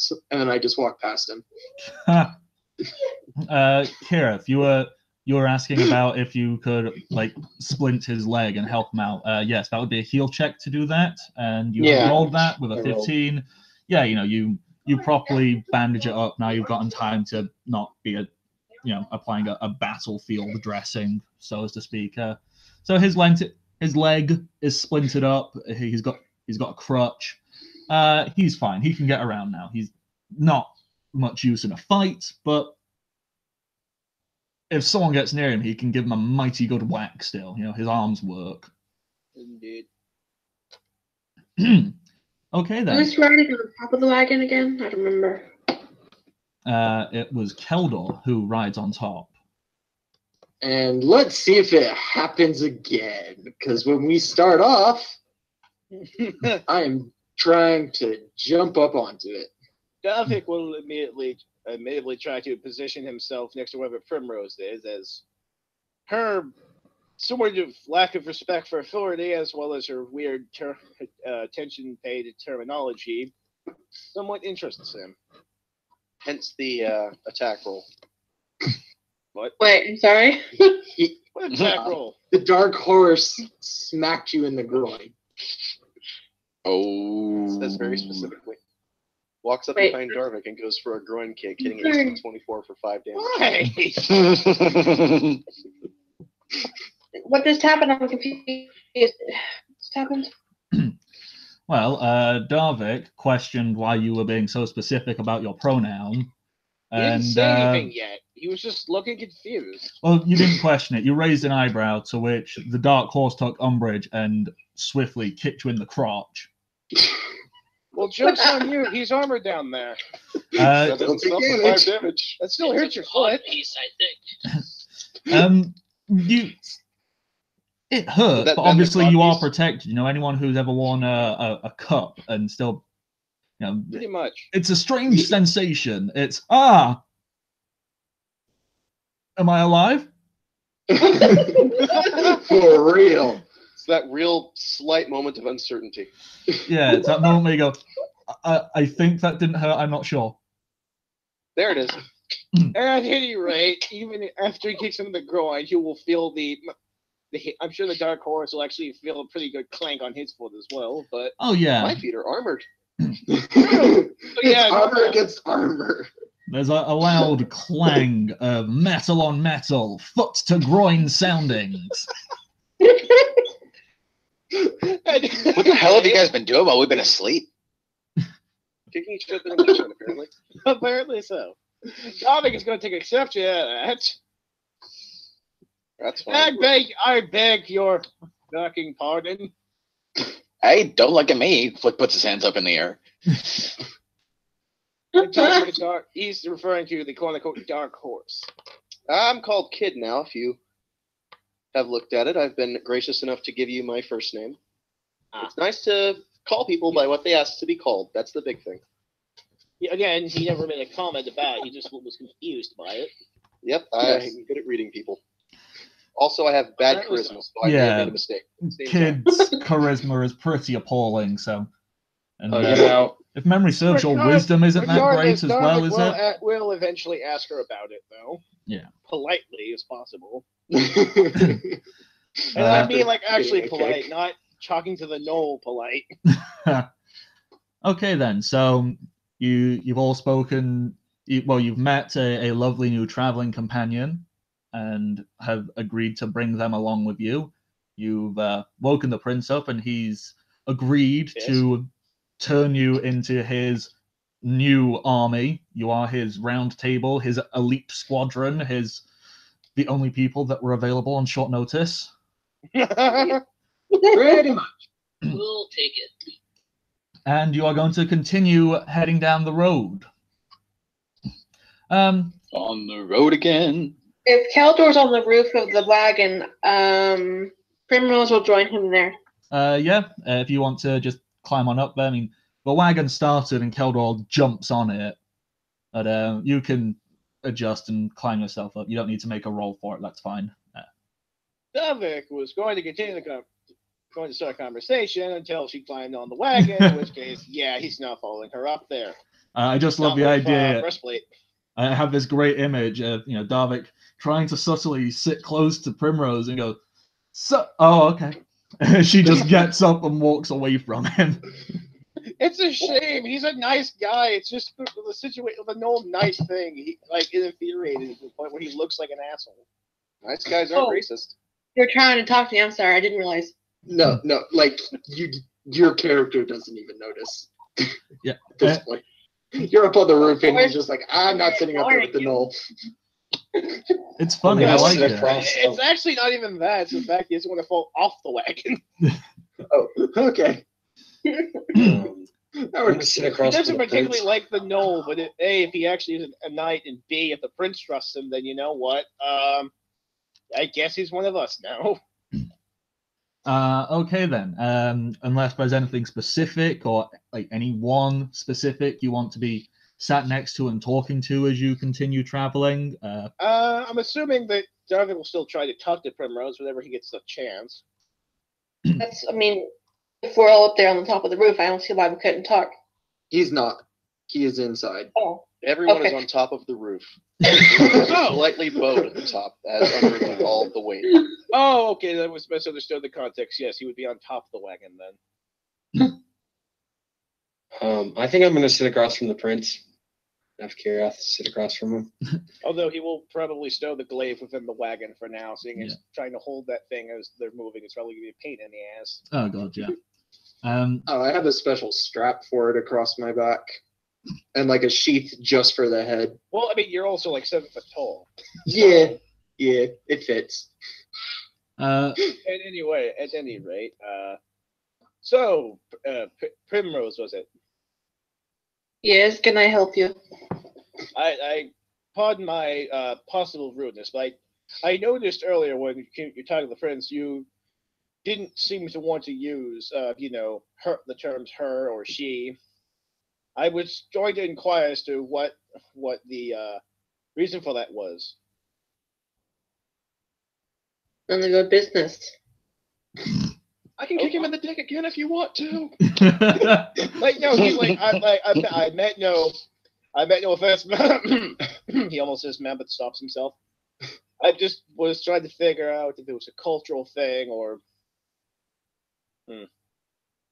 He's just gonna stop saying as apparently he can't stop having people fucking despise him, even with a charisma of 17. Just call it I am a person and that's all that matters to you at this time. Fair enough. I almost keep doing it. My apologies, Primrose. At this point, Baka would speak up and say, "It is strange that most people in civilized cities, they don't actually see for a person who they are. Why would they have to be broken down into like just one thing? Why can't they just be separate things, many things?" Well, for me, as much I grew up referring to people by sir, ma'am, he, she, it's just something I'm trying to If understand. it would make you feel better, you can call me by they and them. Does that help you, sir? That would be fine by me. I wanted to next. I didn't want to insult you.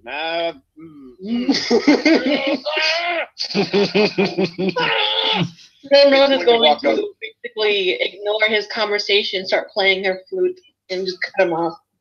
It is going to get up on top of the roof, get the guy by his neck, and start pulling. He's going to wagon. He's going to take exception to that. He's going to have a very long conversation about why names are important. And this may or may not involve the spike chain. Stop treating him like he's bad.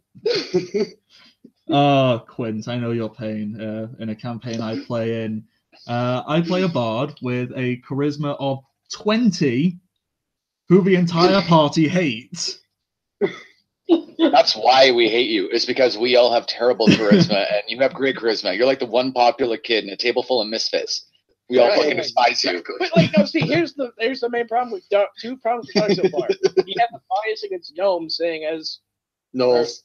Knowles. Blah, blah, blah. And I hate gnomes. No lengthy which we will not speak. Anything with allergy. No. He has a thing against Knowles because, he's had to fight some, assumably, in the past. And also, he's just, the only other thing is, he's grown up, using, manners. Yes, sir, yes, ma'am, apologies, all that kind of thing. Yeah, out of... So he's not used to it. Completely... He's not used to someone sticking to either of the pronouns, or whatever the hell the terminology you want to use for it is. Yeah. See, I get it. I'm just being difficult. It's fun. Yeah, no, I'm saying it's funny as Out of character? Playing the character. This is great. Oh, no, it's yeah. fucking hilarious. Yeah. I love it.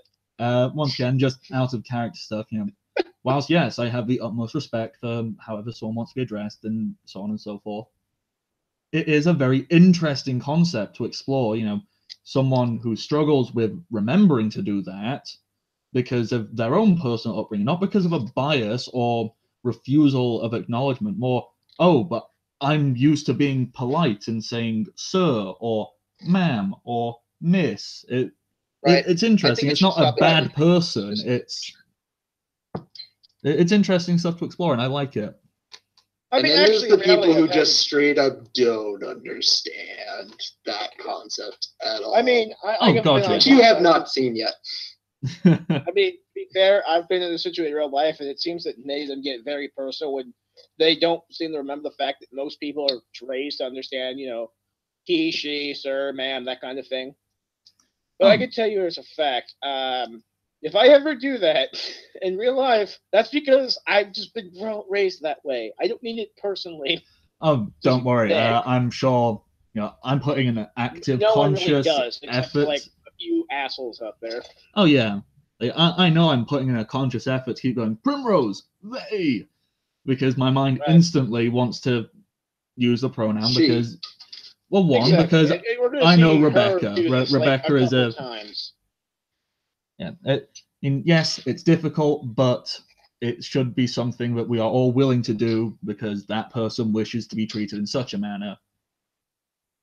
Well, yes, but also, I mean, like, I would add this final note: if people want to be treated that manner, I agree that they should, but they should also remember the fact that not everyone has their mouth like that, and it might take some time. Oh yeah, and for people to start remembering to do that. That's fine.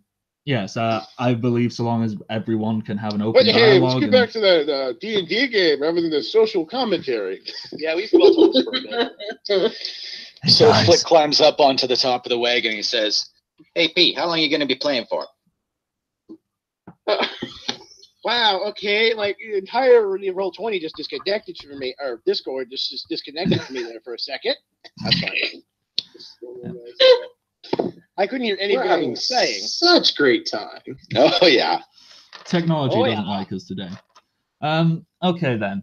Continuing on, you're all having a lovely discussion about the importance of names and whatnot. Social commentary, relevance. With or without a spike chain. And then exactly. Flick just circumvents the entire social conversation by naming her P. Kirath, you said you were sat across looking at Angus McFife. What kind of look you giving him this entire journey? Originally, he was kind of glaring at him, but as time passed and he heard him speak more and more, he kind of just got more and more thoughtful looking. Like, he's starting to change his opinion, basically. Right. Like, Darvik is a polite man. He's just not... He's well-traveled, but not well-learned, I should guess, would be the terminology to use. Yeah, and you could say a similar thing applies to the prince, He's not stupid. He's set in his ways. He knows what he was taught. Yes, some of that slips out, like in McFife saying, "Don't trust a druid." But we'll get around to that. Back to the story. Back to the story. Because Keldor has words for him when he gets alone. Approximately 2, maybe 3 hours down the road. Keldor and Primrose, you are sat on top of the wagon, correct? Could you both make a spot check for me? I shall do that. Okay. Also, whatever music she has been playing, Dominic would have been singing along to. It's light flute music. I said I was going up on top of the wagon. Can I get a spot check too? Yes, you can. With my awesome wisdom of 1. Wow, I'm rolling great today. I have a negative score and I did better than you. Yeah. Well, Dominic is both having a pretty good day at singing and also probably sees the thing. Oh, there definitely. Darvik, your singing is melding really quite beautifully with this this flute that's being played, and which doesn't have words normally.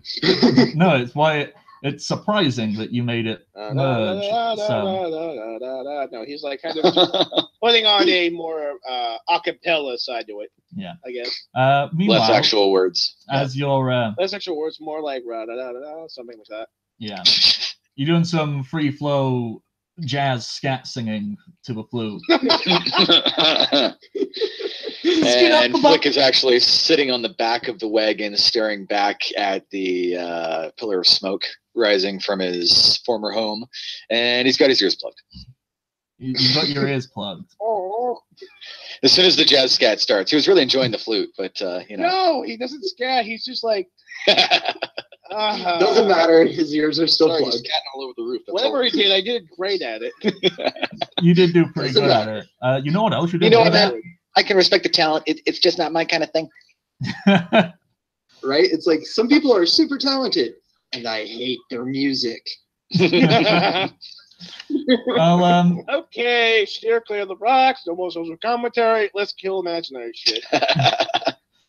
well, the other thing Darvik is surprisingly good at, partway through his singing, you notice a body on the road ahead of you, laying face down in it. It seems like He's gonna give out a whistle and say, tell him to bring the horses to a stop. Whoa, Mustang and unnamed horse. Whoa. Primrose stops playing. He's going to move down off the side of the wagon, readying both his sword and buckler as he points to the ranger and the dark horse and tells them just to follow right behind him. Everyone else. Whoa! This could be a trap. This looks like an ambush. And I'm looking around the forest and the trees. And that is why Darvik is asking you two to come help him. Yeah. To describe your surroundings now at this point, as you come further down the road, the fields on either side, they are no longer just short grass. The grass is now very high. To paraphrase, it's as high as an elephant's eye. What's an elephant? None of you know. Probably a big thing. As noticing that you can't really see far in any distance, I'm just gonna pull out my glaive and just kind of like stay up on the roof and try and see what I can see. Yeah. With the spot checks you have made, from your first distance, this looks like a very small person.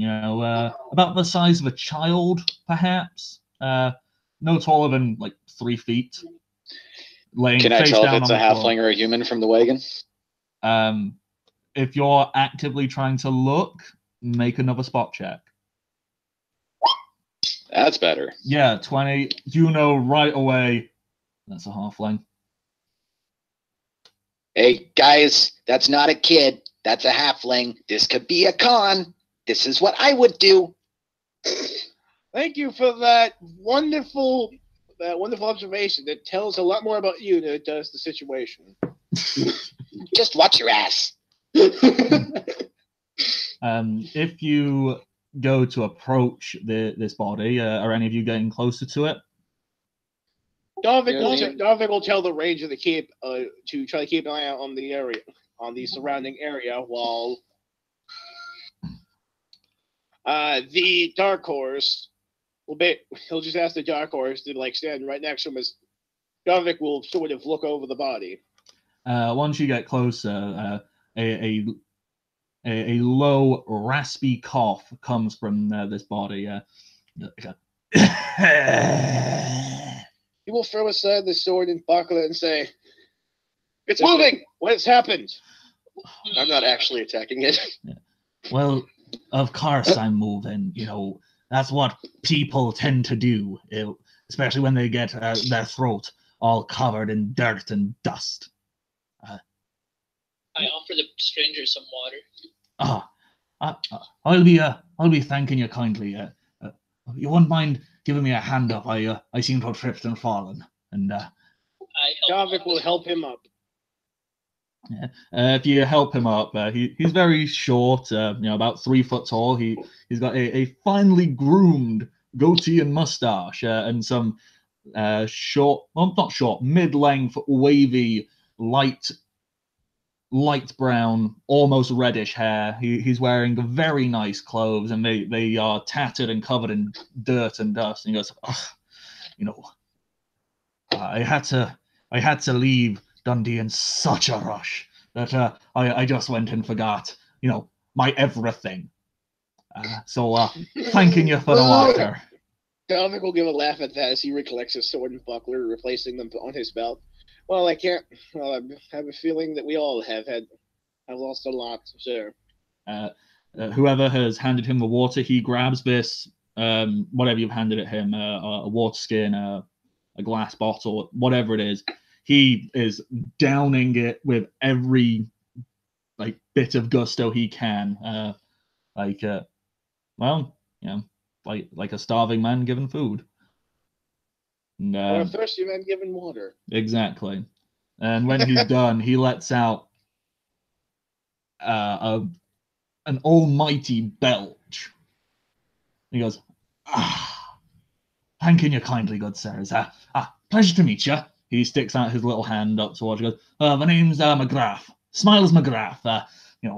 Humble traveling man. I wasn't a traveling man, but circumstance and what. It's a con! It's a con! Look out! And I'm watching the grass like there's going to be velociraptors coming out of it. Dominic will immediately give a large laugh as the more rowdy side of his nature takes place. He's like, well, that was mighty. Nice to meet you, sir. Dominic Herv. What's a velociraptor? I know not, but it sounds quite friendly. Yeah. I know him. He's pulling a trick of some kind. As Flick is shouting off, Smiles kind of looks over and goes, I see you're traveling with one of my kind. How do you do there, stranger? No time for that this time, Smiles. I'm in with these guys. We got a good job going here. You're not going to screw it up for us. Oh, why would you be saying that there? I've never screwed up anything for anybody, never have I? Hey, you said it yourself. You're one of my kind. He starts scratching behind his ear and then rubbing the back of his neck. Like, well, look, how about this? Look, I know, Flick, I know this looks like a con to you. I can promise you and assure you, this ain't no con. I mean, come on, look at my clothes. Would I really muddy these lovely little clothes? Sense motive the shit out of that. I only got a 13. Do it. Okay. Can I sense motive as well? Anyone who is listening to this guy can sense motive the crap out of him.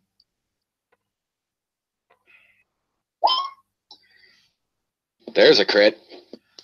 Kid, rolling crits. There's more. Jeez, Dark Horse. Stop with the crits. Okay.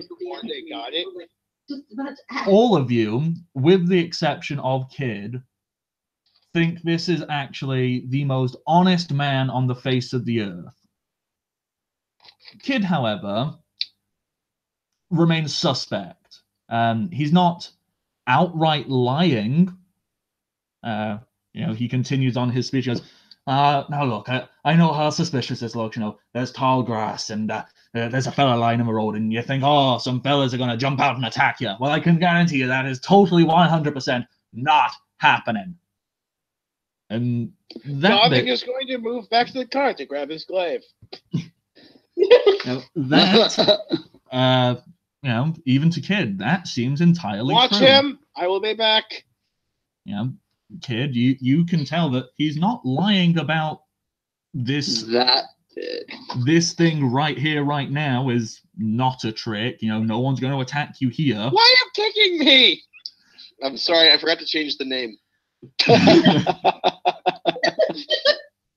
So who are you supposed to be kicking? That's the Your hourly kick. You're giving Smiles a swift boot. Giving him a swift boot, and I'm going to say very roughly to him, I'm sorry, cart's full. As you kick him, Gonna talk to the rest of them, say, guys, we got a bigger job to do than this boy. Okay, he just rolled really badly. He gives literally the worst performance of someone acting severely in pain. He goes, oh no, I think you broke my rib. Ow, ow! You cannot leave me here. Please take me We don't need with this you. headache, guys. We don't need it. Oh. And I pull an apple out of my backpack, one that I squirreled away without anybody seeing, and I throw it at his head. And I guess I got to roll. You. No, I ate that one out of spite. Dobby is going to reapproach the person after seeing. No! My third crit one? Get out of here! Yeah. Well, as you go to throw the apple, you kind of pull it out, and it just slides out of your hand behind you. Wow. That's not what I was going for. I'm keeping this now. To be fair, at least these aren't important checks, like super important. Right? He's not worth this. I'm throwing an apple at you. I fail. Oh no. Can Primrose pull out one of her rashes and throw it at his head instead? You just throwing food at him now? Darvik is just intimidating him, being both in armor and wielding a glaive, saying, "Alright then, I've had enough of this, move on." He looks at him and goes, oh, look, Mr. You look like a knight to me, so I'll call you sir. Don't hurt me. Pretty please, don't hurt me. I can swear down on me mother's grave, on the name of the Triad, on literally everything that is important to my good self. As He hated his mother. as going off on this Stop whole with a sweet talk and telling us what's going on. and then Noel My just patience has walks up grown behind incredibly him thin today. and towers over him. Kid's gonna walk up in front of him and said, "Hey, call me sir again." Sir? Do it again. Sir? Again. I like this. Okay. All right. So this. He's really getting off on this, isn't he?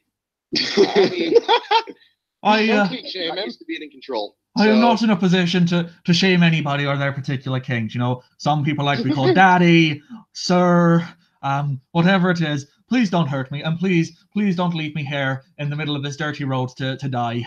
Please. You guys figure out what you want to do with him. I'm set. Seeing that, I'm just like, He's going there's to a town ahead. He's going to move back Here's over. food. Go. And Sir, I hand I him know some we cannot. apples. I know we cannot take him onto us in the car, but perhaps we could. I don't know. Leave him some food and water so he can find himself a place to find shelter.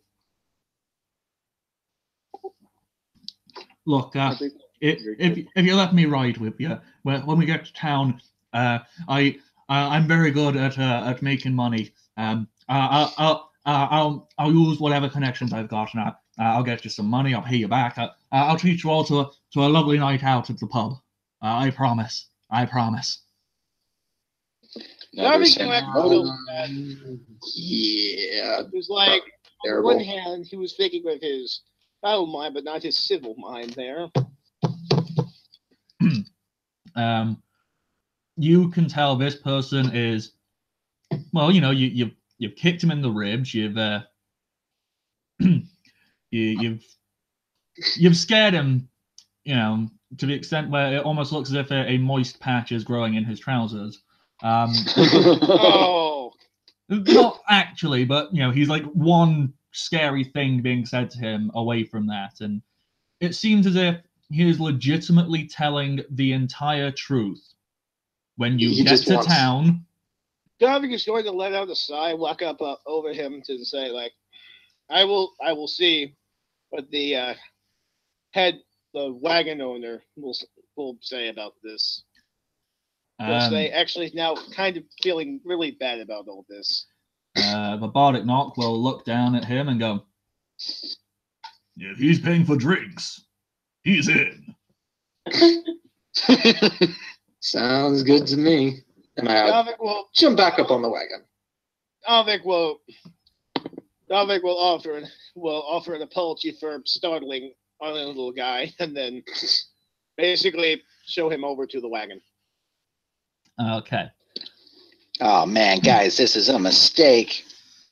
You And continue. then I just take Flick aside and I'm like, I know it is, But if he tries anything, I'll just gut him. I'm saying that really quietly. And Flick just kind of like smiles a little more widely than he should probably and nods. There might be some history here. No, not at all. I didn't notice at all. You continue down the road for about another hour or so. Yes. The surroundings don't seem to Also, change. I'm sorry. I hate to interrupt this for a minute. DM, I guess you didn't take notice of the fact that my armor is the masterwork item I have. That just reduces the check penalty, doesn't it? Yeah, I know. I just realized that this is something that I recalled from last time, but I never brought up. Yeah. You just go and tweak that and you shoot yourself. That's fine. Yeah, I already did. Yeah, that's cool. That's what I did last time. I just remember that I didn't go back and tell you I chased it because, Matt, that's the masterwork. Yeah, that's absolutely fine. Right. Enough of being interrupting the game. Move forward. Thankfully, it very similar setting, dirt road. You have long gone past anything resembling paved roads. The road is very uneven at this point. It's almost as if people don't travel it. Either side of it, very high grass and crops. You are obviously approaching farmlands and farming communities. You eventually come to a fork in the road. I'm assuming that's where the map is showing. Yes, it is. And if anybody has any insights or anything they want to say, or if not, NPCs have suggestions on what to do. Players first. Coming to this, do we see anything in particular? You see, is there a sign or something? There was a sign. There is a post with no arrow on it. All right. Looking at the post, do I get an idea that was from just weathering, or if someone just took it off? That is a good question. What would I roll for that?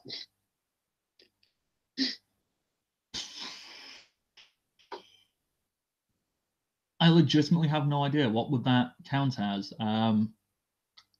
Would probably be knowledge architecture. Yeah, I think architecture would cover that. That is not in the skill sheet.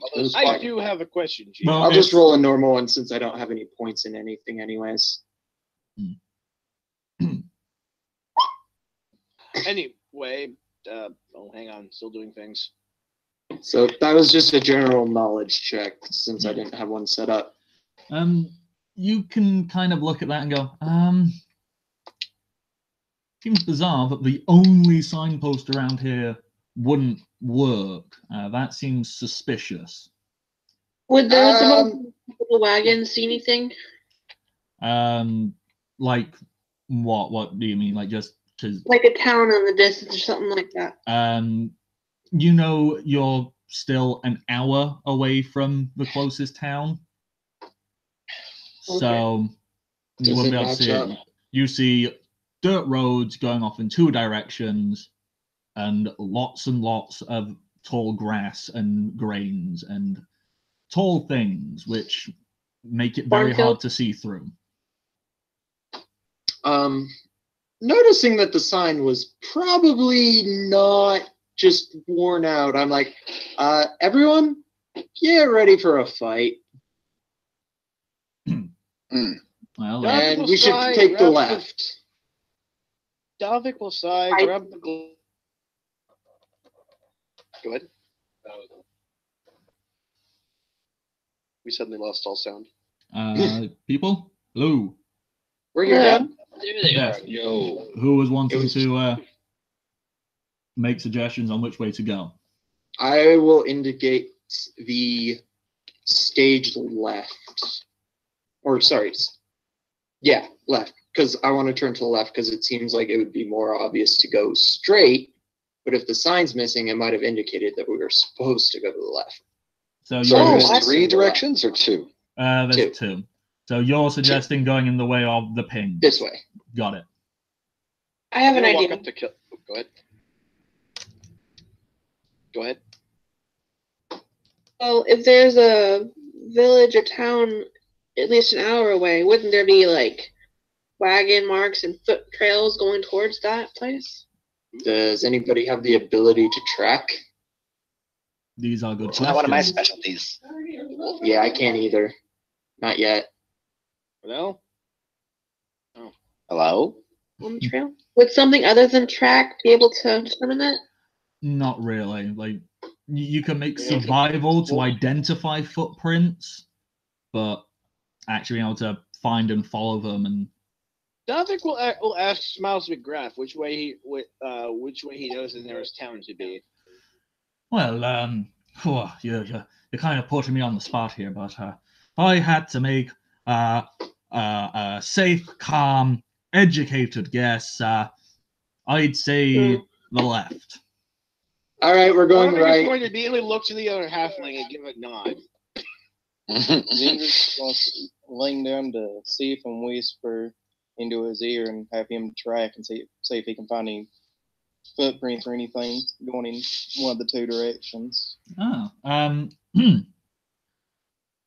yeah, Sif can definitely find footprints. It's not fantastic footprints, but what they seem to be is there seems to be footprints that go off to the left, but then similar footprints seem to be coming back and then down to the right. Let's go to the right. Yay. And Smiles. He's rubbing the back of his neck. Go, oh well, no, I'm fairly, and by fairly I mean I was there just the other week. It's definitely to the left. I'm pretty darn certain. Good friends. All I right. mean, if you don't believe me, we can go Reroll. to the right. The right is it's as valid an option as any. It takes you a completely wrong way, but I think. Use motive on that. Yeah, everybody is. I'm not even gonna bother. I already rolled earlier, but yeah, fail. I'm gonna look and I'm gonna say, well, I mean, if left is the right way, go on. We aren't stopping you. I'm still so worn out and tired from. I couldn't possibly walk it on my own. But I'll trust your choices. New friends. Jarvik will very suddenly pull out a dagger. And then right after pull out a small bit of cheese. But he does this in the way to actually kind of get out, like, start McGrath. He does the way he draws the knife, places it what McGrath does, and then pulls out the cheese. When you pull out the knife, It. Smiles looks a bit on edge. Like,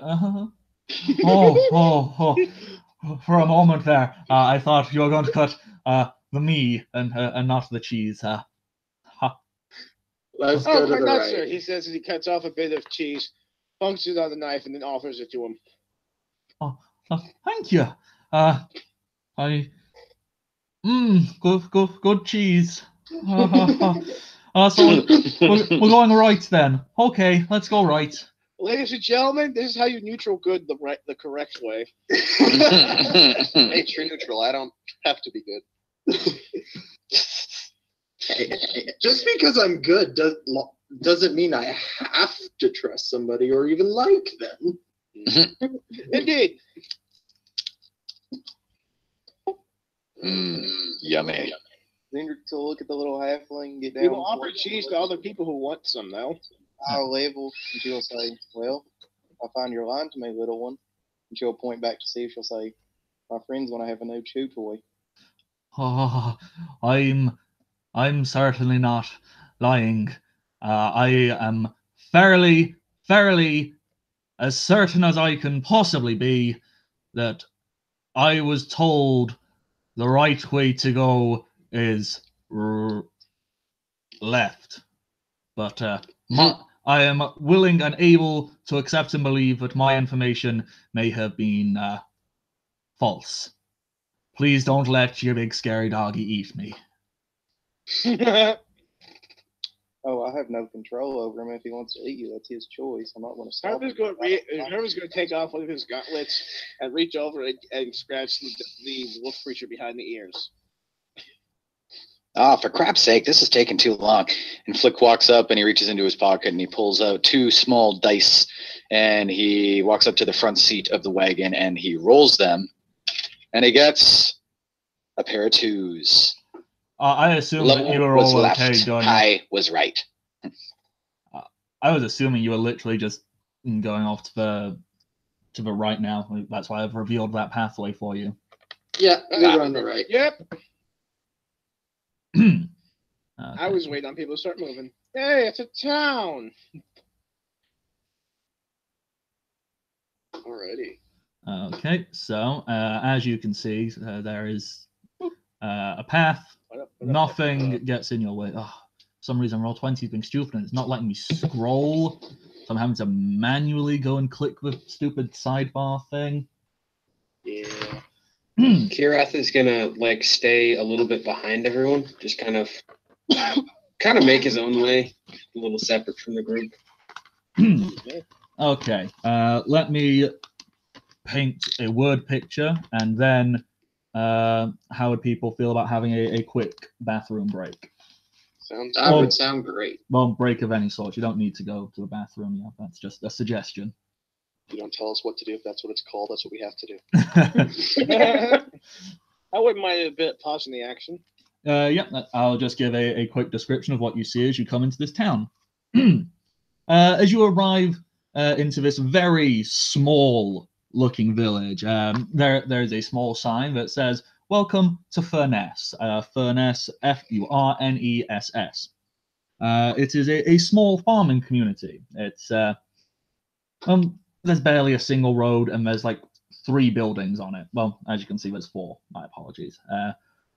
There is a large area down in the bottom right corner, which looks like it's set up kind of for the exchange and selling of grains and livestock.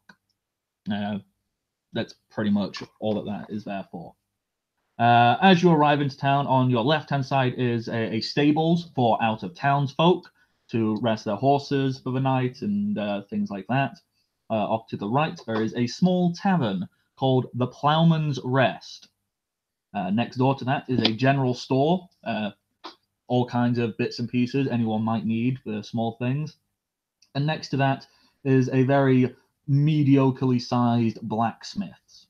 Across, on the other side of the road, the largest and most proficiently built building is most definitely in a familiar shape to any of you from Dundee.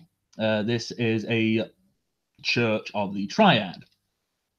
And as you look around, there are way too many people in this village.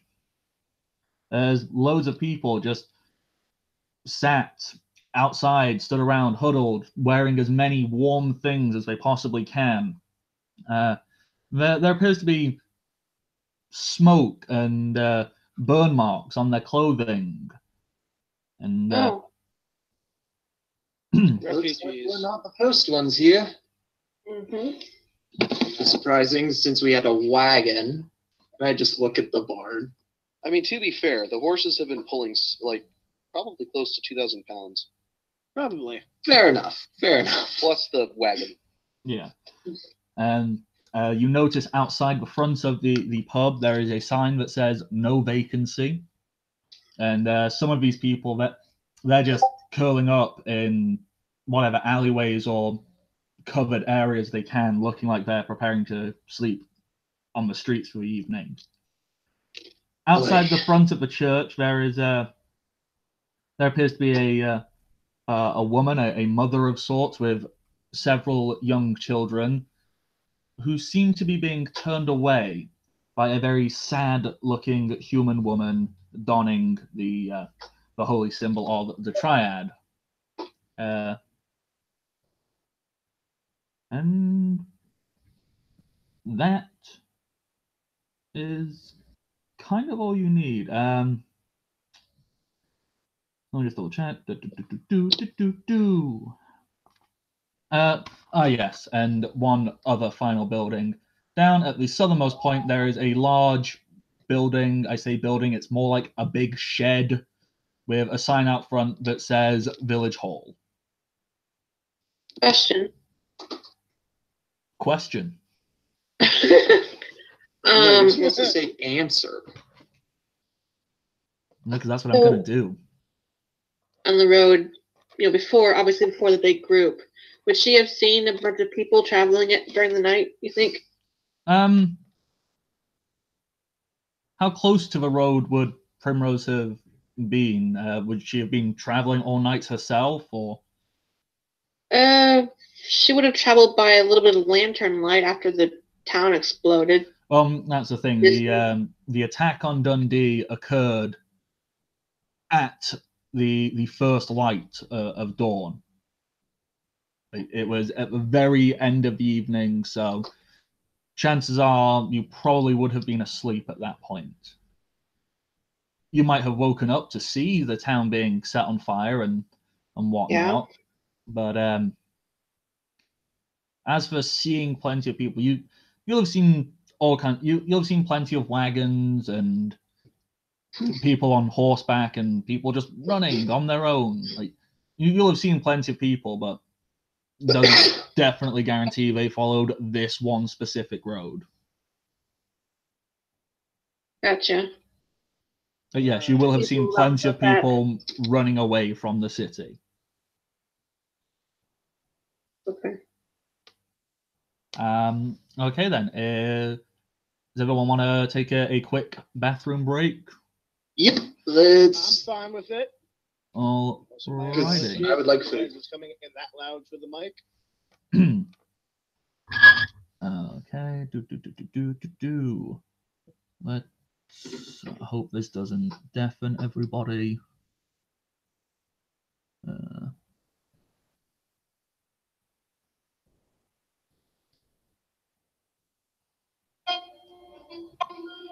It's fine.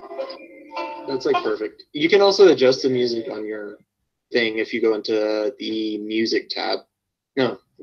Yeah, I've put Settings that tab. really far down on the settings tab. Yeah, go ahead and turn it back up. I can't hear anything. All right. Well, I'll be back in a minute. Okay. Okay then.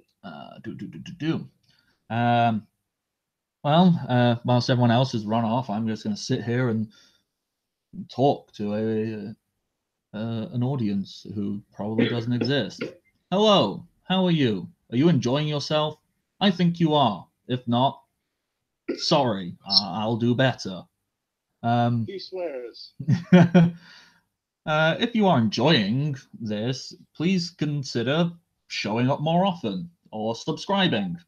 That way you'll know when we're doing stuff, and that will be good for me. Don't make him have to keep having put himself out like this.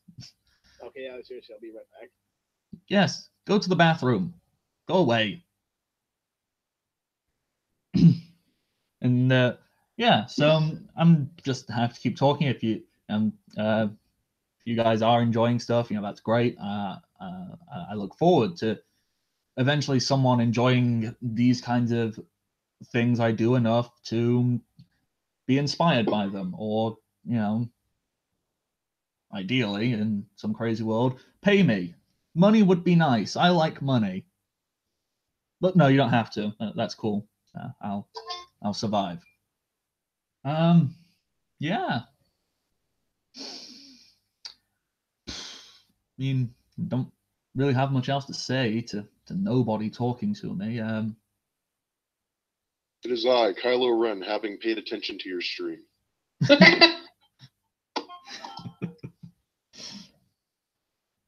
Just that kid, he gets very close to the dark side.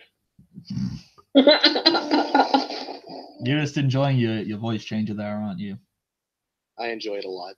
Let's see. Ordinary voice, kid voice, Kylo Ren. Whatever the hell this is. Wow. My generic goblin voice. That's almost as bad as my generic gnome voice. And of course, we got the robot. Doing the robot. How would it be if I was in a cave? Like this. This is how it would be if I was in a cave. My. Cave robots. That Cave robot. Cave robot in chorus. In a church. it gets me on. Does cave robots sound like a really lackluster early morning Nickelodeon children's cartoon? Yes. Or like a really old timey game show host or something like that. Hi, I'm back and I'm awful. Stop now, man. I'm an alien with it. No. I'm a terrible human. Was this a family or that's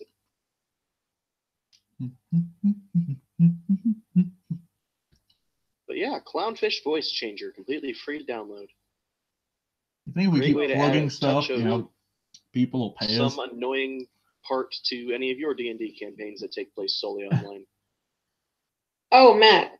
Yes. Would Bard spells be considered off-limits magic to Mr. Prince-a-lot? It's magic. Yeah. You don't like magic. Oh, good. I'll make sure to use it later. Oh, I'm gonna have so much fun with that. And you can find out later why. I mean, I'm a druid, so it's even better. So. And if I have a chance to play my flute later on in the evening, that would be lovely. Just saying. You have whatever chances you make. I just need to stand up for a minute because my legs have fallen asleep. Mic is great. I don't know why it's just everybody on the mics at once. I don't know. Ow. Legs falling asleep. Moving. Fixing this. Conceited to watch a video that you DM'd a whole bunch of times just to see what you're doing.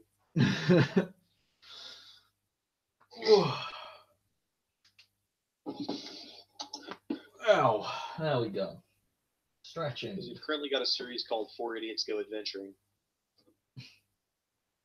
Nice. And it's so far going pretty well. Ouch. 4 people watching. I wonder who they are besides.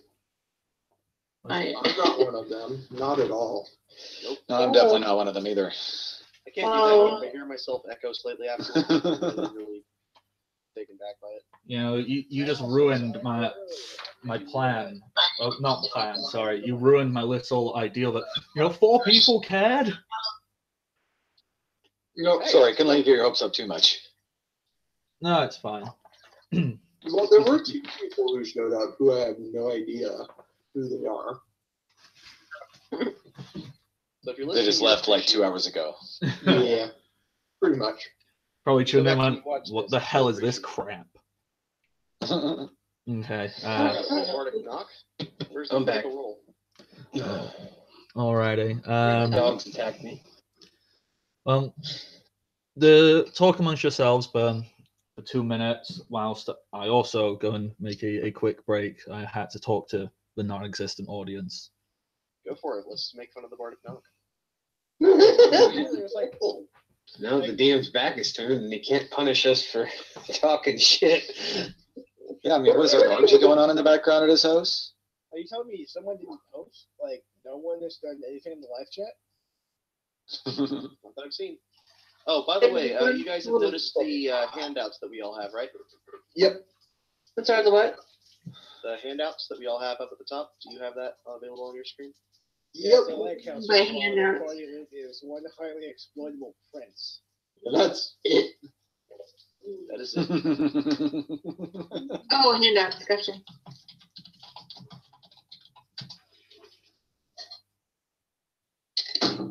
And again, I do apologize for crunching. It's very hard to eat hands without that loud crunch.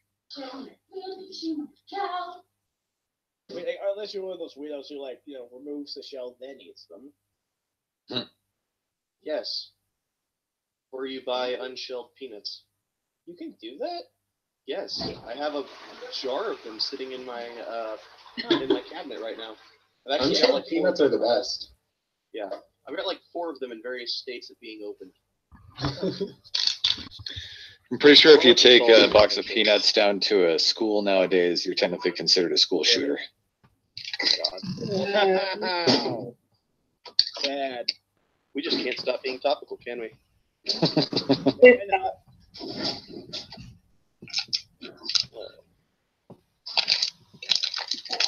I'm breaking the pocky out.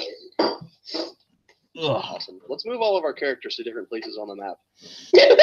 I was doing that just because I specifically said like he would be hanging back. Everyone's just flying around now. Mine had purpose, damn it. I do feel I should. We all just run in every direction. See, I know you think you're all being clever. You realize my apartment is so small that I can hear you no matter where I go in it. Oh, well, it's good. We can also hear you no matter where you go. The bathroom. Especially the bathroom. You didn't wash. So, This is so professional. Especially since they can hear all of this. Oh, true. If people wanted professional, they'd pay me. Support me on Patreon. True. Pay the man so you don't have to hear about pee jokes. You're paying you with entertained minds. I make no guarantees that if you start paying Matt, my quality will improve. I know mine won't, but you should pay me anyway because I'm good. Now, see, that's the thing. They pay me, and I get rid of all you guys and get actual good players. I know. I'm kidding. I would only want to play with you guys and people like you, actual real-life human beings. What the heck? Yeesh. Whoa. Okay, my computer's having a seizure. I wonder why. Yeah, guys, we're good to continue in a second. I'm just having a quick snack and drink. I am bothered because these do not match. Yeah. So I finally figured out how to get the scans of my things in, and that's fine because I like to draw out these maps on graph paper so I actually know how big they are. They don't quite match up perfectly, but that's also fine because a peek behind the curtain. There's probably not going to be a fight in this tiny ass little settlement. Freaking out. I think you're underestimating us a little bit if you don't think there's going to be a fight in this tiny ass little town. Yeah, I probably am. Yeah, those refugees are really asking for it. Indeed. Yeah, but with their being poor and desperate and stuff. No, but seriously, Dominic will go and run them aid in any way he can. I don't know if it's a good idea for us to take the prince out of here, like if that would infill them with courage, or if we should do that so that no one else tries to become the prince. Well, or worse, one of his princesses that he can't seem to remember the names of. I'm sorry, how do you think one becomes a prince? How do you think one becomes a prince? Yes. Well, let's see. There are multiple princes, and they meet each other, and whenever one kills the other, they steal their power. No, that's Highlander. You're thinking Highlander. Yeah, he talks like a Highlander. On to the kings with the princes of the universe. God. Prince McFife just busts out an air guitar. I am immortal. I have inside me the blood of kings. Okay, let's go. Before, I have a feeling no matter what we do, we'll never be able to summon Freddie Mercury, so there's just no point. I'm working on it. That's definitely true. If something happens to the prince, we still need to haul his corpse around, and maybe we can weekend at Bernie's him.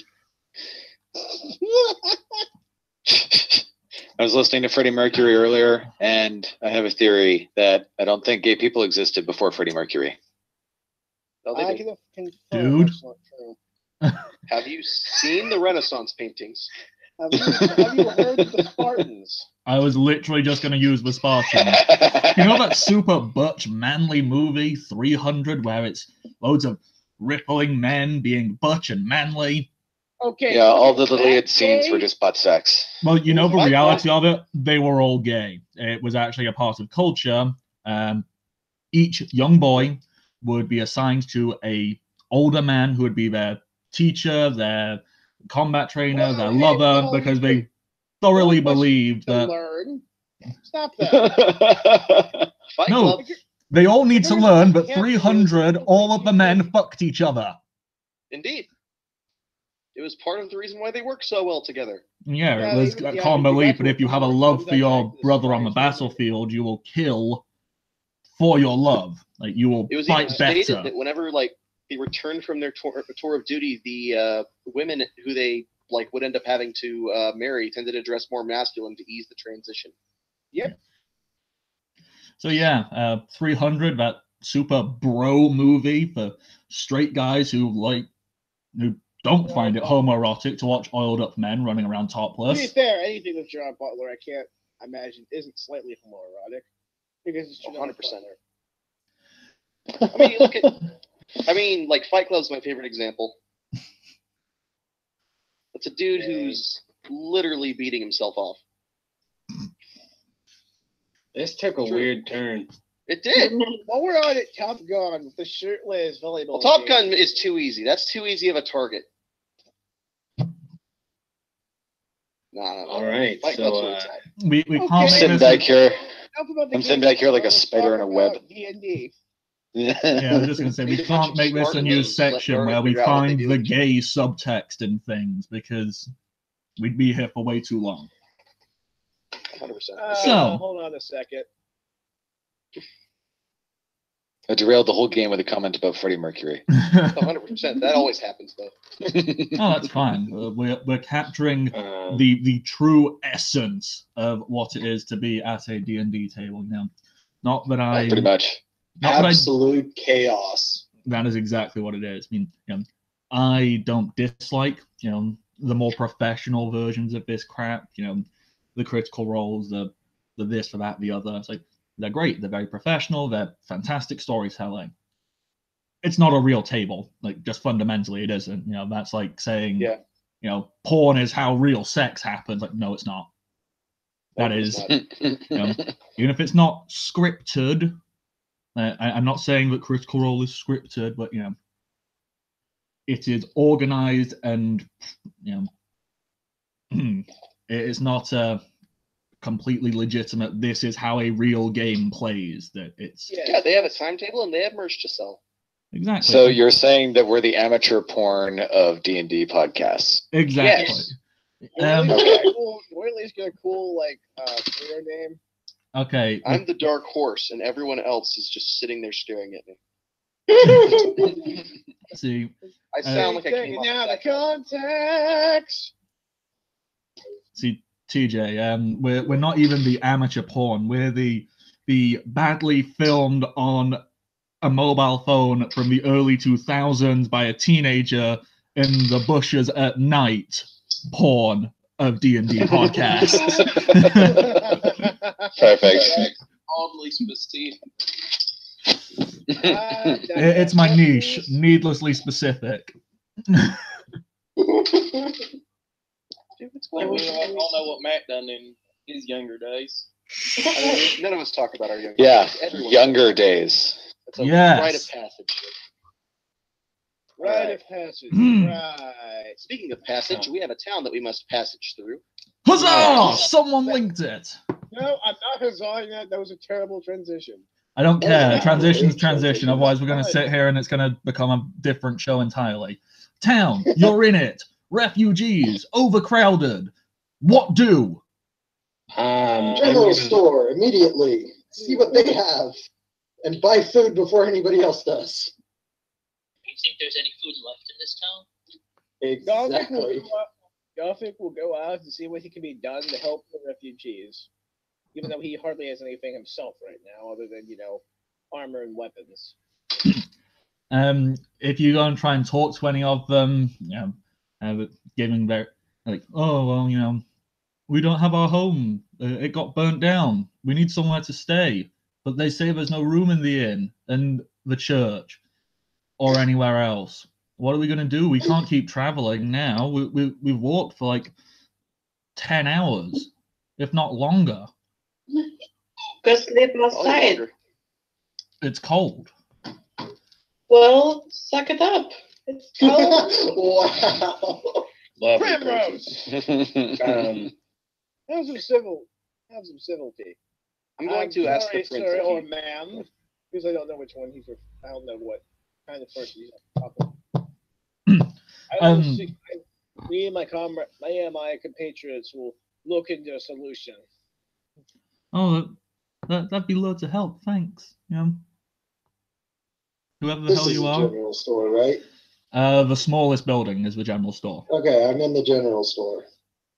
And is there a person behind the counter or walking around or what's going on in there? You walk into the general store and practically every single shelf has been anything which was food based has been taken off. It has been stripped worried out. about that. Basically, this is just Florida every once a year or something.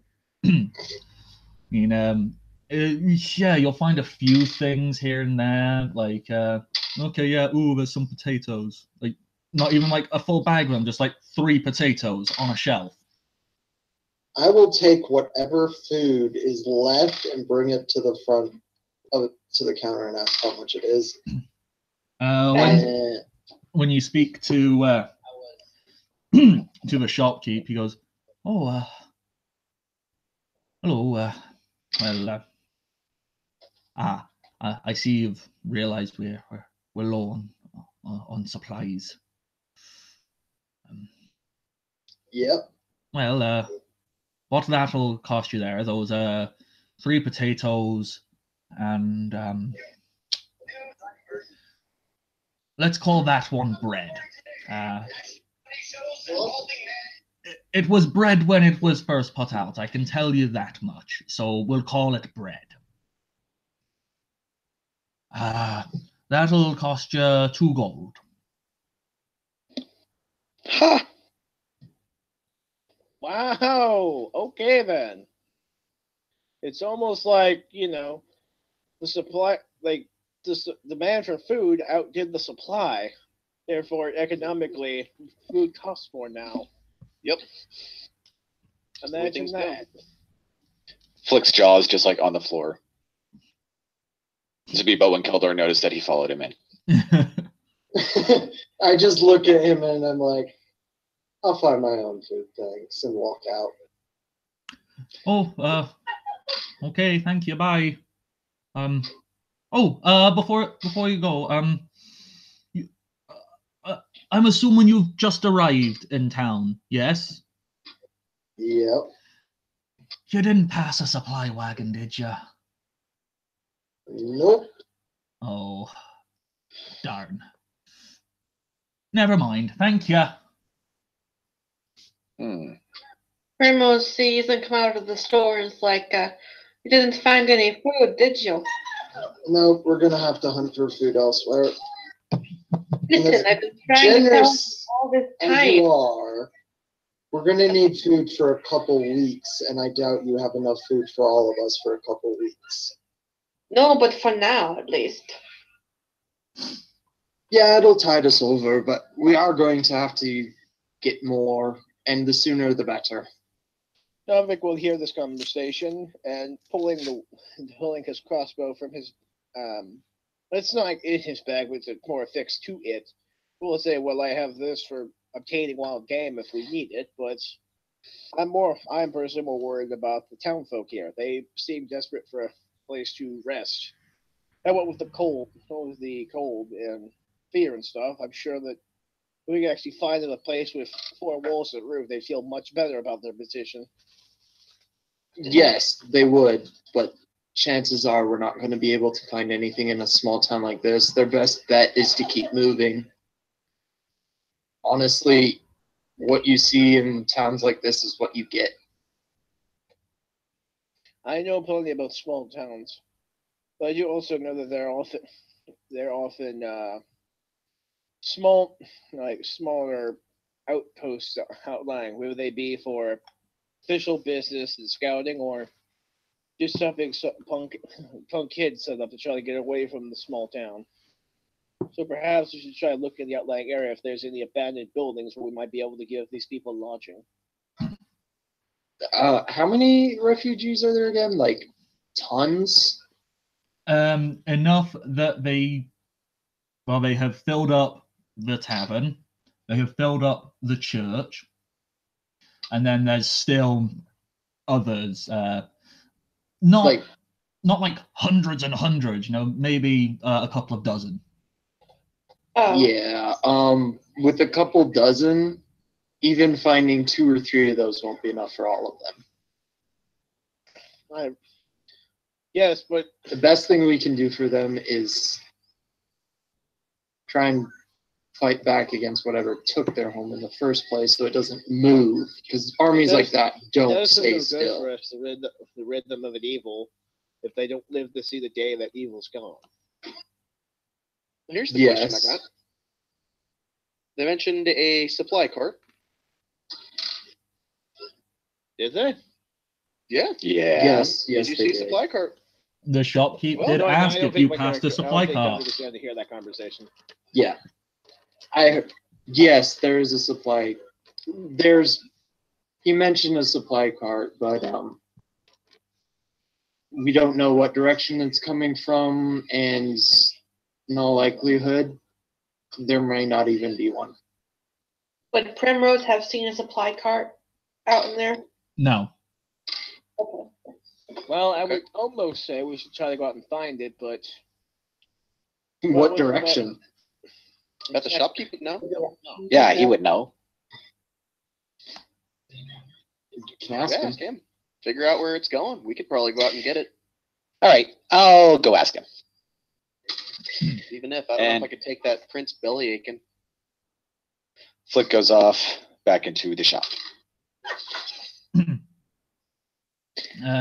The shopkeep, like, he sits up and smiles, goes, oh, hello. Oh, it's you again. Did you change your mind? Well, me and my friends were thinking, you said there was a supply wagon? That was meant to be, yeah. Yeah, which way would that be coming from? We might go have a look for it, see if we can help it get here. That was meant to be coming from the east there, from Snowborough. Oh dear. And which direction did we just come from, Matt? You North. came from the northeast. Gotcha. Well, we haven't heard anything bad from that way, so hopefully it's still on its way. But we have a bunch of people and we have no food right now. So if you could see your way to giving me a discount on those potatoes there as an investment in your own future well-being, because if that card doesn't make it here, there's going to be a lot of angry people in this city, and they're all going to be banging on your door. Roll diplomacy. I will do that. Dalvik, well, after as mentioned earlier, putting up his what the hell? Okay, yes, computer, please stop doing that.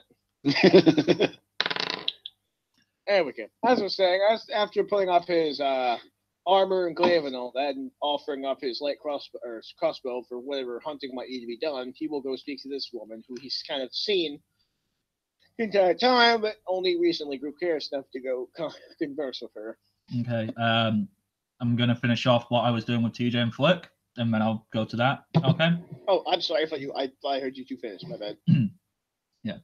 I thought I heard the pause. I'm bad. No, it's fine. Okay.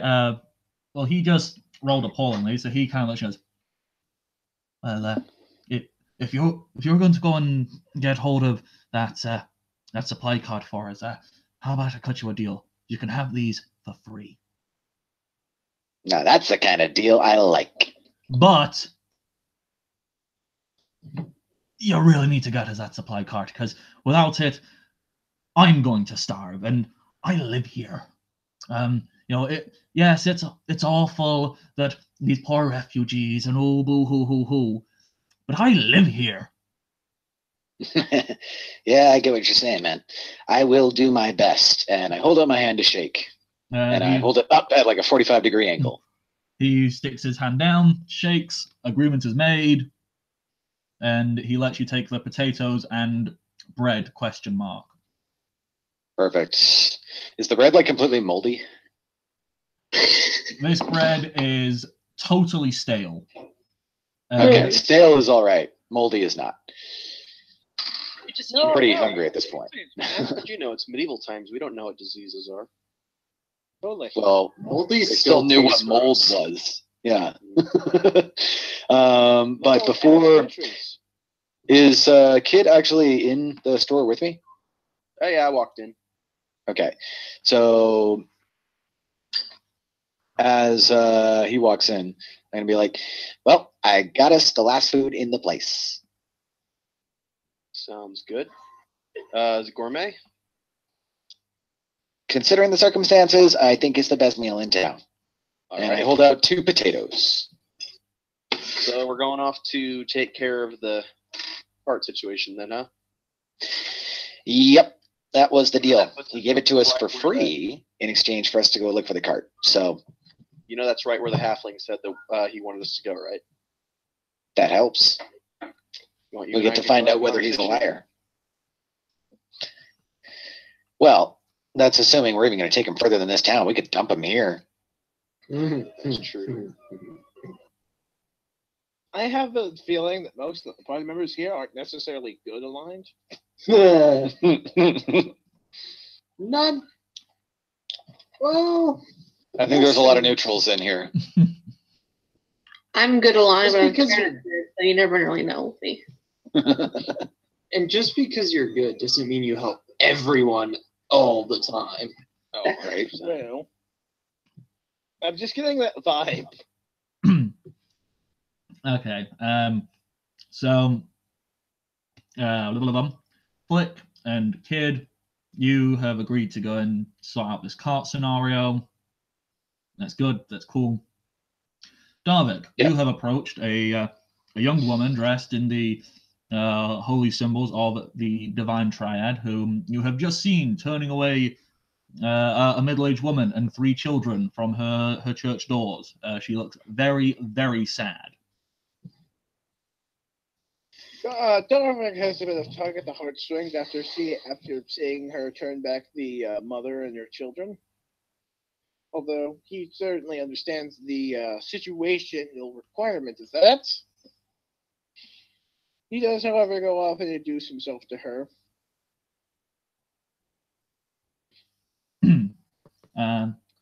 Okay then. As you introduce yourself, she greets you back and goes, "Oh, good evening there, good sir. My name is Eliza Hawk. I'm the cleric for Furness. It's so sad just to have to turn away the needy, but my church is already filled. We cannot possibly take any more. It is just not possible. I am not looking for a place for shelter, ma'am. I am looking for ways to help this town relieve some of its grief, as well as make life easier for those who have been thrusted on this terrible situation." Oh, I completely agree. As desperate as it is to sort out, the essentials, food, water, shelter, there is the maintenance of the spirits as well as the bodies. Well, low morale in a people, it definitely reduces their survival. They need a cause. They need a reason. They need a belief. I have seen just as much that although the body might survive without the spirit, the body is just a hunk of flesh. I've seen dead men walking who didn't even know that they were yet dead. It's why it pains me so much to have to turn away people, because when I do, I do see a little bit of them die. The light behind their eyes it dims, and it saddens me. It truly does. But, if only there was some way to give them a cause or a hero to get behind, perhaps a symbol to show them that the kingdom of Fife and Dundee will be avenged. Just something so they don't have to sit in the gutter and wait for the sweet release of death. Hint, hint, hint. Nudge, nudge. Admittedly, Darvik will definitely pick up on that hero part, although he already had the formations of a plan. I don't know, guys. I don't think putting Flick up there and using him as a hero is going to work that well. I mean, why not? It's perfect. I'll just get a shoulder ride and I'll rally the troops, and everybody will respect the hell out of me. You He get up does really have the any freedom. Flick, So you're we went.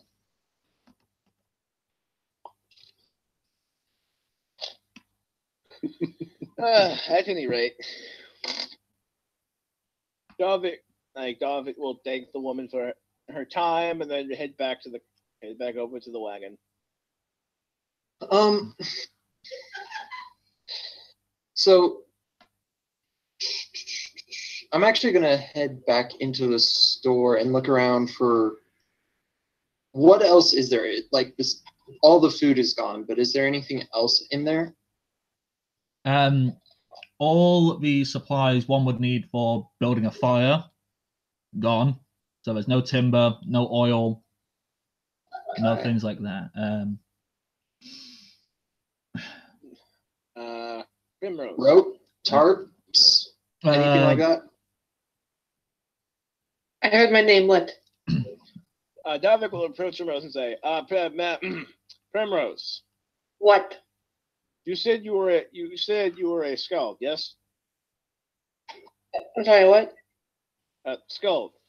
He free fix for a moment. Minstrel? Bard?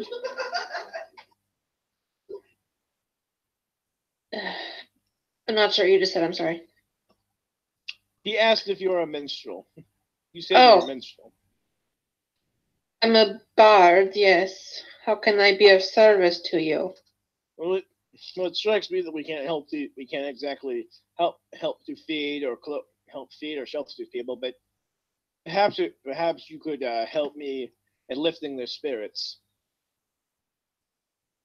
Oddly enough, when one has high hopes, one can survive most things. That is something I can do. I will admit that I am not the most knowledgeable in bringing comfort to people, seeing as my forte has always been purging out savages and violent creatures. But any means I can do to help, I will. She'll stare down. She'll look down at him, and then she'll pat his head, and then walk past him and pull her flute out. He will grin. She's taller than him too. Yep. He's gonna grin and feel a little dead inside. Okay. All right. I was mostly happy. Sorry, I want to go back to Keldor, who is still in the process of doing something. Yeah. Quint, in the future, do you mind waiting until I essentially hand the talking stick over to you? Quint, what are you doing? Because that's now twice you've cut in while someone else was still doing something. Right, so I keep hearing a pause. Like a very long pause before I start speaking. It might be something with my headset. No, that's me thinking and checking notes. There will be pauses while I go, Okay. Then when there's a pause, don't feel the need to jump right on in there. Because, people pause, people have to stop and think, it's fine. So, we'll figure it out. Yeah. Yes, I'll try to give it a little more. I'll give it a little more time within the pod before I start talking.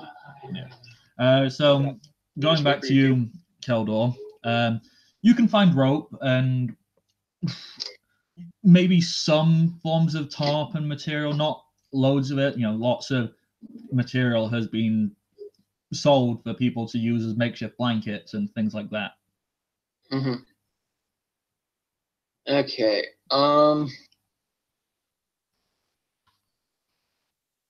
If you look around the entire place in the corner, you would see Flick, like having been just about to go out the door, but he stopped there. He's kind of got his backpack in front of him, and he's got one of the potatoes, and he's been peeling slices off of it. And as you walk in, you catch him like a kid with his hand in the cookie jar, and he looks like he's feeding one of the slices of potato into his bag.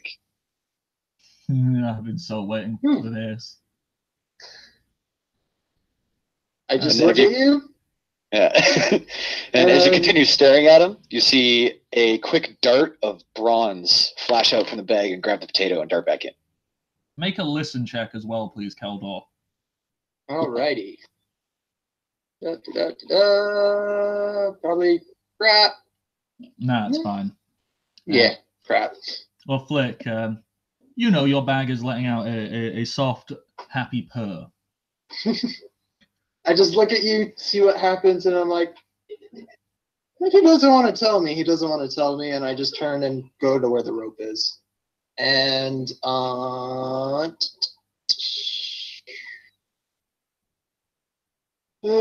jeez.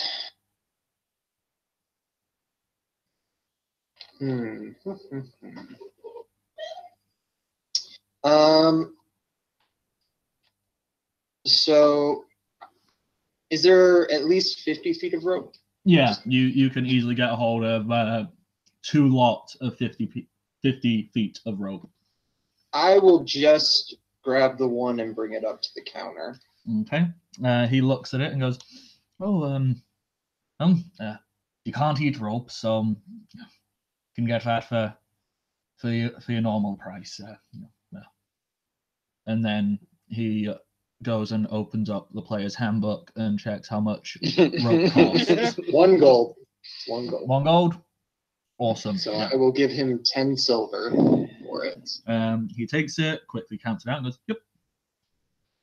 Puts that in his pocket and hands you a 50 foot of rope. Blah, blah, blah. Words. Feeling.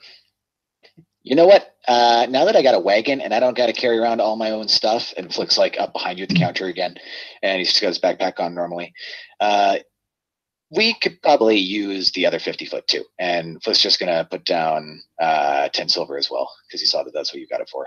Yep.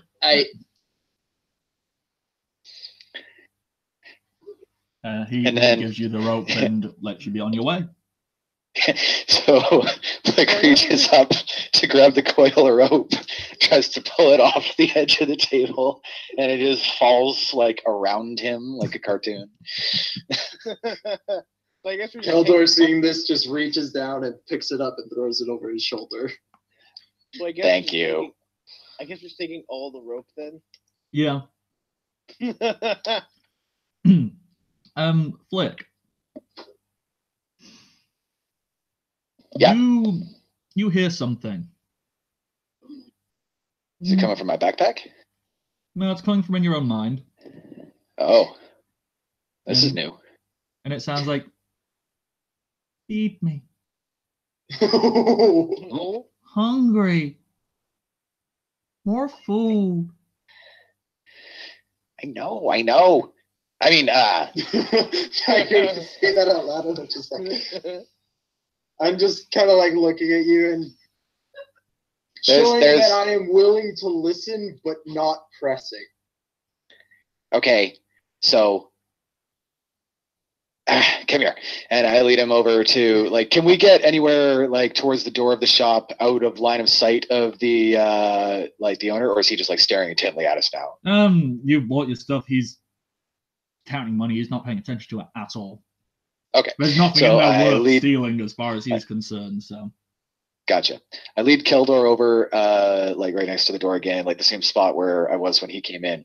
And I kind of like conspiratorially look around, and then I flip my backpack around to the front, and I open it slowly, and I say in a whispered voice, due to the nature of some of our friends, I don't think you're going to have too much of a problem with this, but yeah.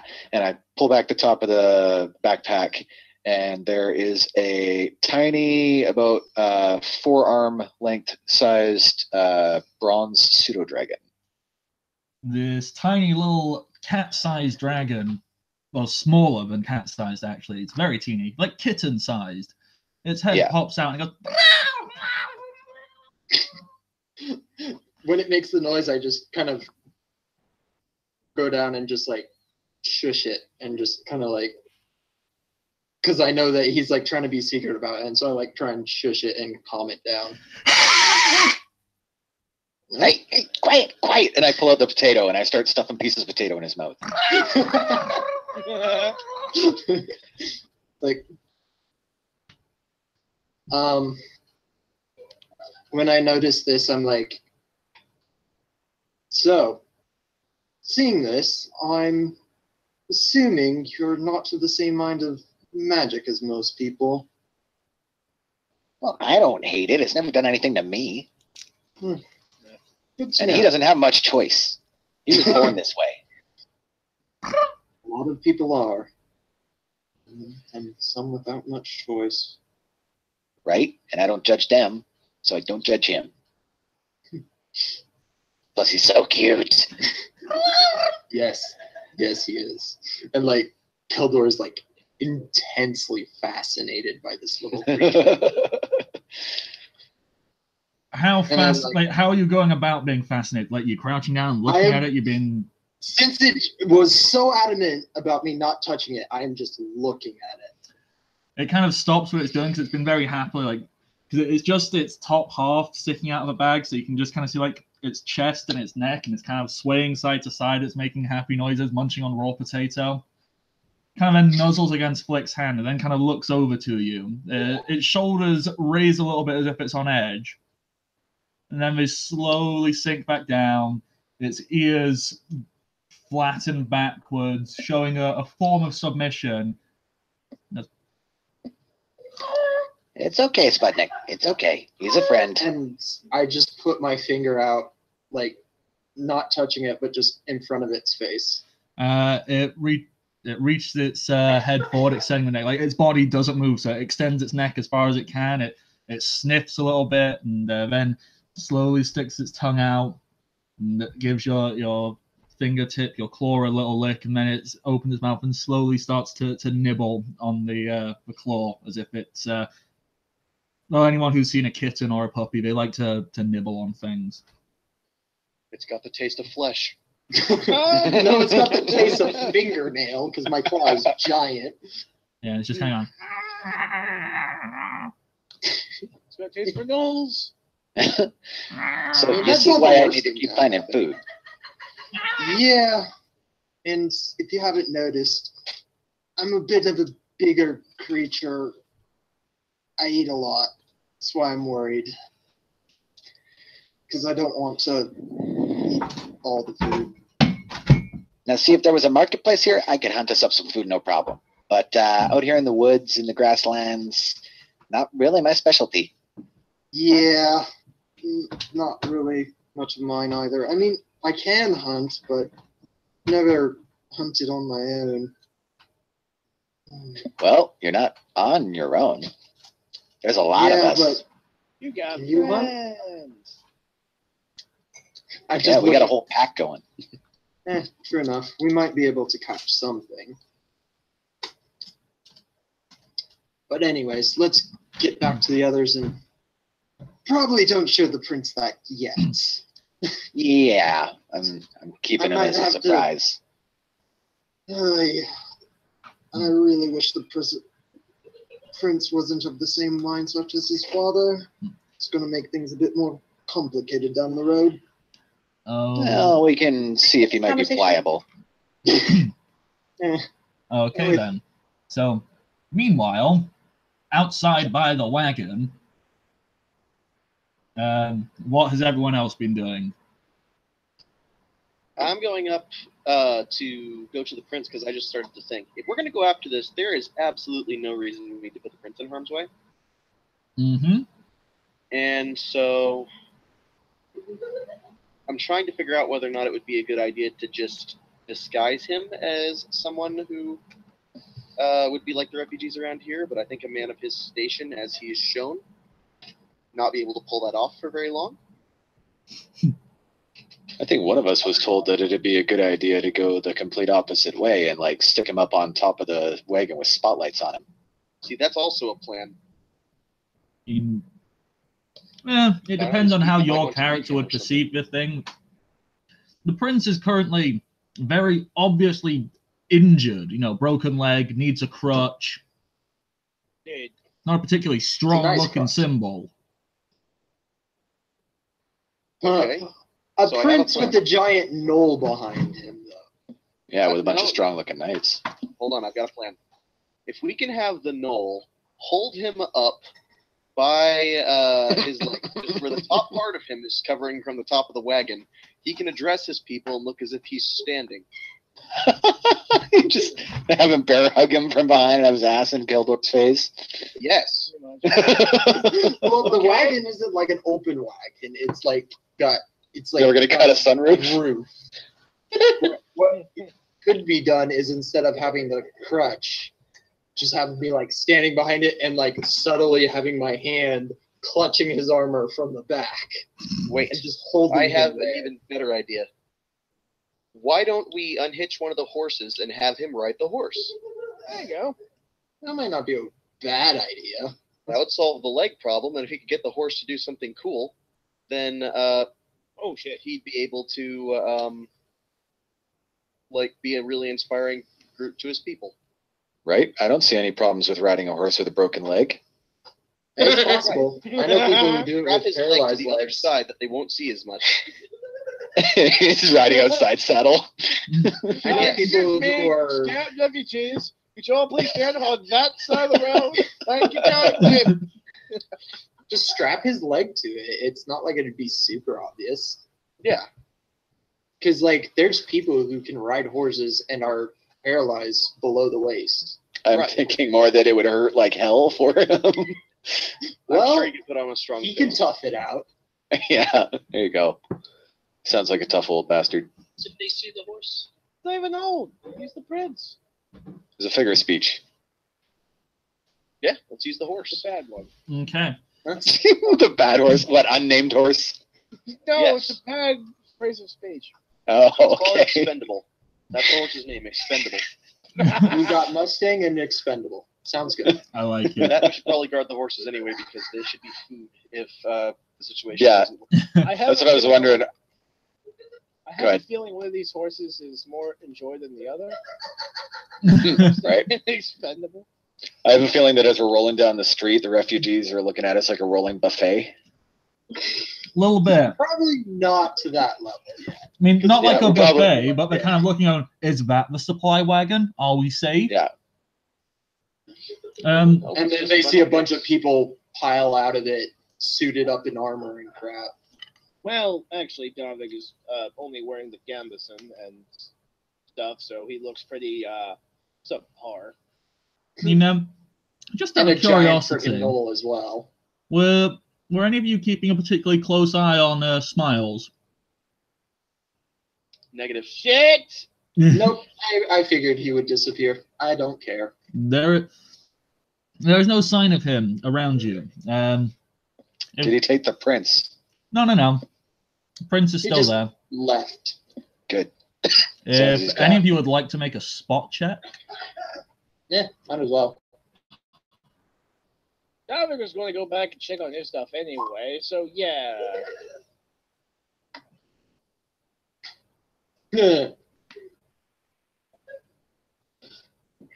I'm busy playing the flute, so I see nothing yet.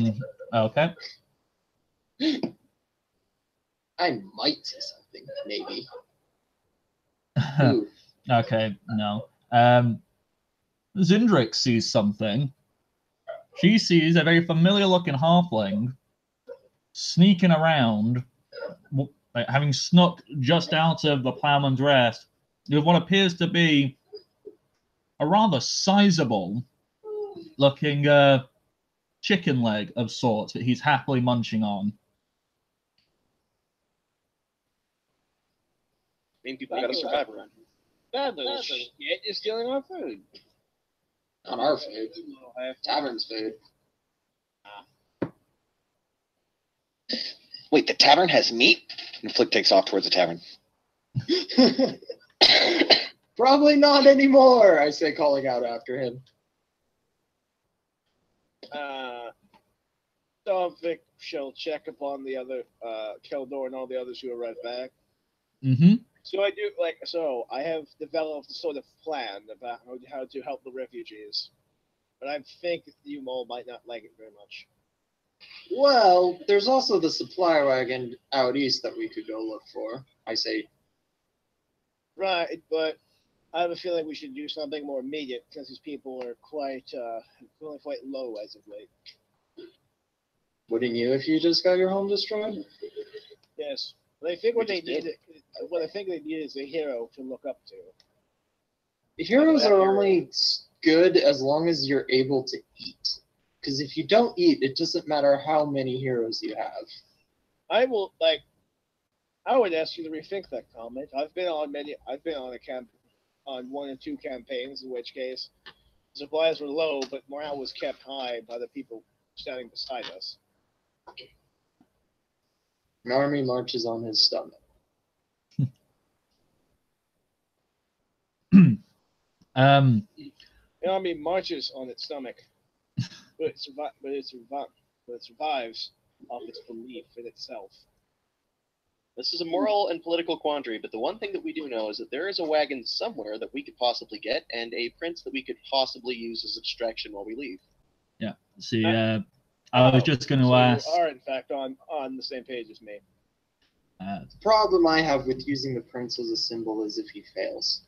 Because the moment you turn someone into a symbol, the moment they fail, all belief fails. That's the gamble. Yeah, we got nothing to lose. Yeah, we have a lot to lose. Well, if we're going to do this, I'm going to get suited up again. He sighs like this will be the fifth time I've taken it on and off today. You could just wear it. It's not that uncomfortable. And I say as I kind of like move around. He goes actually mine's more custom fit. I just don't like making a scene wearing my armor everywhere I go. All right, you two with the glaives. You walk in front of the horses. He goes along. Whenever he begins to speak, cross your glaives in front of him, and then tap them on the ground to get people's attention. Okay. Good work. Presentation. Is this is your definite plan? You're getting this, and you're doing that right this second. Yeah. We might want to wait on that because these people just got here. They'll be fine for tonight. Yeah. Well, So should we do that with the food? Give him the credit? We should look. It would be a much more powerful symbol if it came with food involved, because people think through their stomachs a lot. All right. Well, let's walk off. He will return with a glaive in one hand and the helmet like the other. I actually can't disagree with that. All right. Yes. So let's begin. Let's get that supply wagon, and then we can decide whether to make the princess. Right. If you two wouldn't mind helping me getting this all set up a bit quicker, we can head off pretty soon. And me, being a knight, have been a squire, immediately go and start just like putting the armor on, like super expertly on him. Yeah, no, he seems to be able to do it pretty expertly himself. He's just asking for assistance so he can speed it up. Yeah, and I'm saying Keldor, having been a squire and having helped people into and out of armor constantly, does it really fast. Yeah. Darvic, you're being felt up by a knoll. It's Reeves, nothing like actual field plate, just like the chest plate and like leg armor. And then they both reach for the groin plate at the same time and touch hands like it's a plate of spaghetti in the tramp. No. Well, I'm gonna look away with a slight awkward blush, like, well, okay then. Yeah, no. Let's head off then. Probably best to go on foot. Leave the cart here. I also walk up to the. Is what's her face? Zindrix hiding the fact that she's an elf. Oh no, She doesn't really hide that she's an elf. She can't really hide that she's an elf. Okay, so When it ears and all. walking up to her and like being like,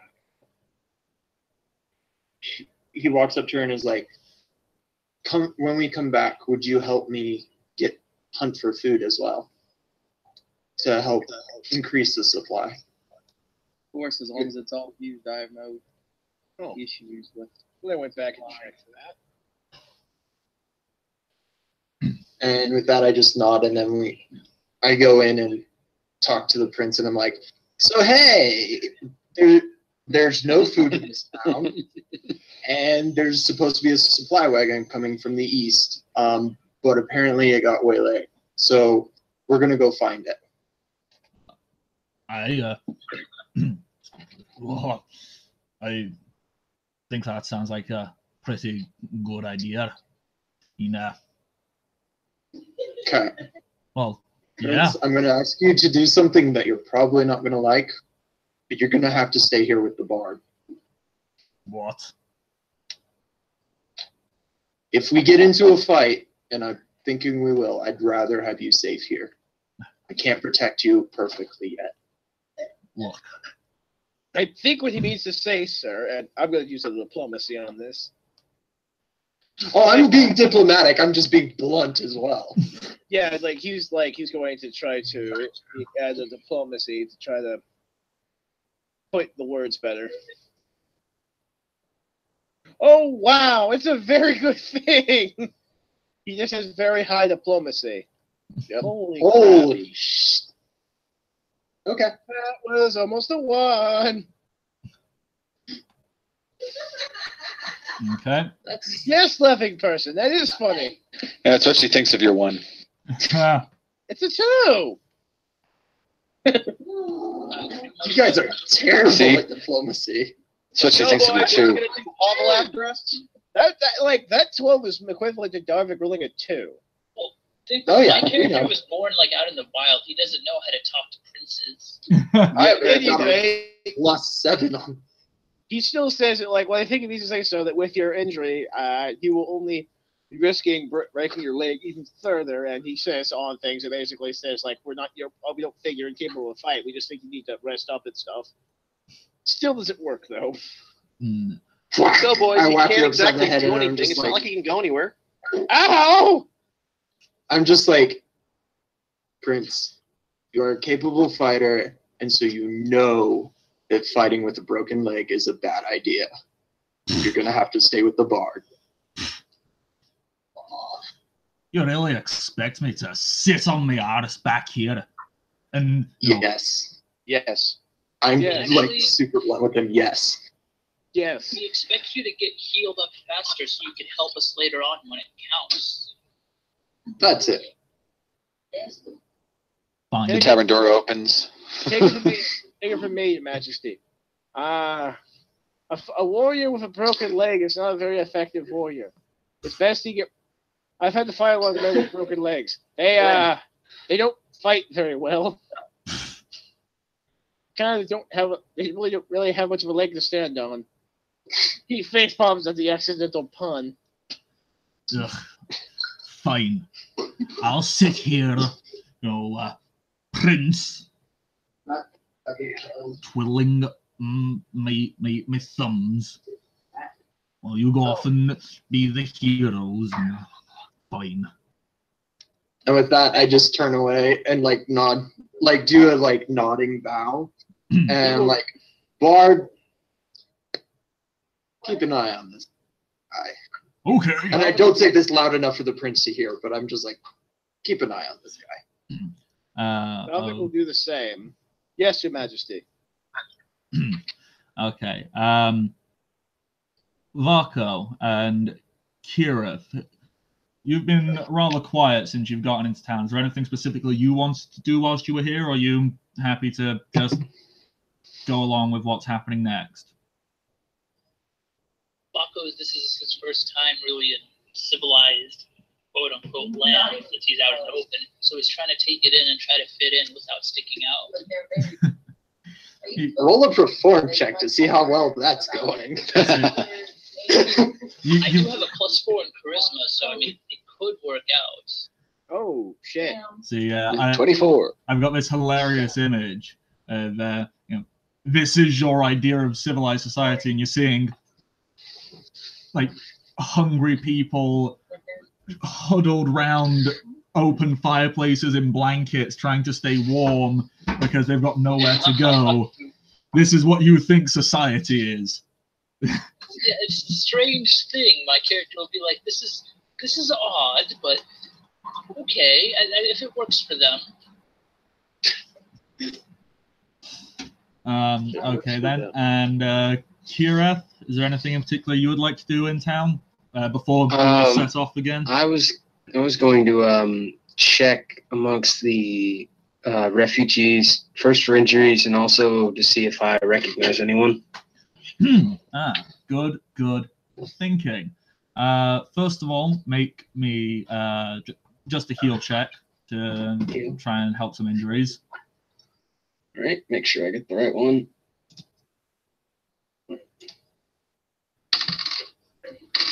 Oh wow, that's good.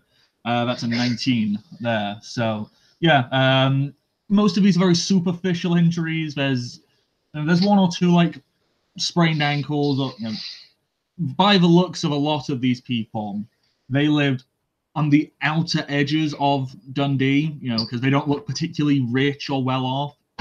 Mm-hmm. So they were the ones who could get away easiest because they were already near an exit. Okay.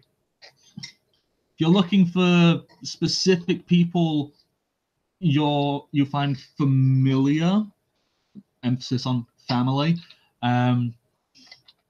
you do not find sight of your parents or anything like that. You do come across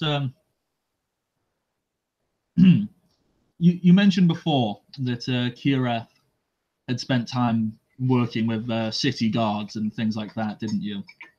Yeah, he'd do things with them. He'd also help amongst like the poor communities, like healing and helping them out in whatever way he could. Even better, since you spent time in the poor communities, you come across a fair few people who you will have helped before. Like, oh yes, you're Crazy Jim, the local homeless person from that district of Dundee. And he kind of looks you once and goes, "Yep, yeah, it's me, Crazy Jim." Oh God! Thinking of the guy from Gravity Falls now. Oh no! Okay. You guys need to stop me anytime I'm about to give like a memorable voice to an NPC, because otherwise I've got to then make up a whole fucking backstory We're gonna need to get them. a quest from Crazy Jim pretty soon. I don't care what it is. We have to hear more of him. Them leprechauns keep stealing my shoes. This party man. So yes, Kira, to answer your question, you come across a few familiar faces, so it's not like everyone you ever known and loved is dead. No sign of your parents, though. That was a grim sentence. Yeah, Crazy Jim's still here. Yeah. Hey, totally would trade Crazy Jim for my family. Fuck yeah. I traded my family for beans.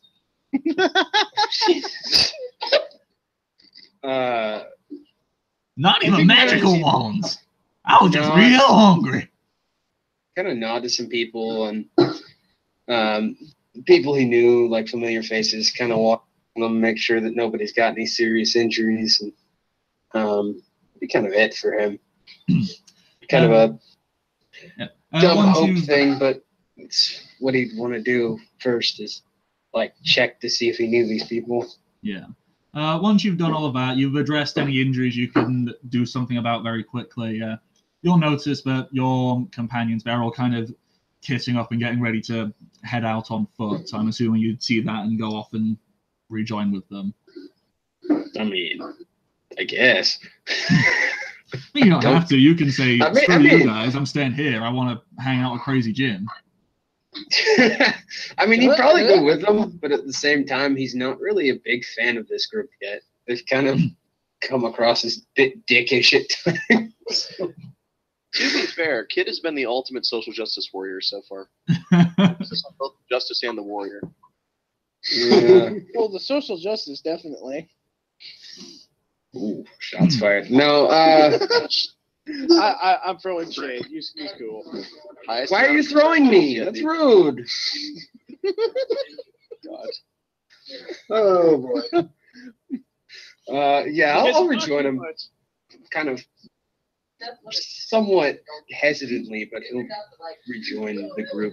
Okay. I forgot we had shade. Yeah, I'm just gonna go through the other couple of characters who haven't really done much since we got into town.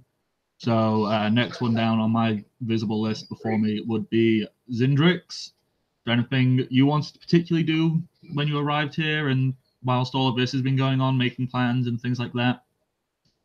She really doesn't have any interest in the town. She would have groomed Sif, and that's about it.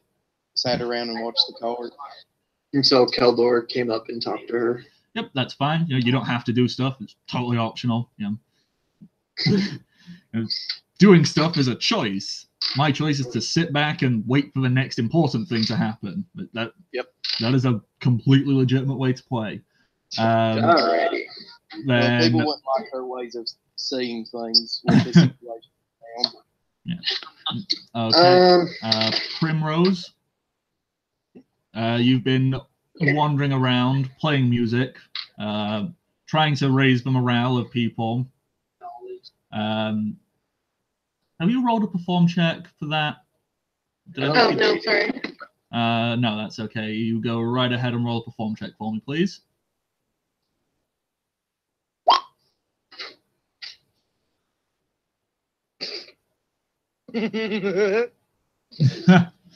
Yeah, it is Maybe definitely. Maybe a bit. Okay, 16. That's good enough. Your music. Describe the music you're playing, please. You got some robot voice going on there, Rebecca. Just a little bit robot.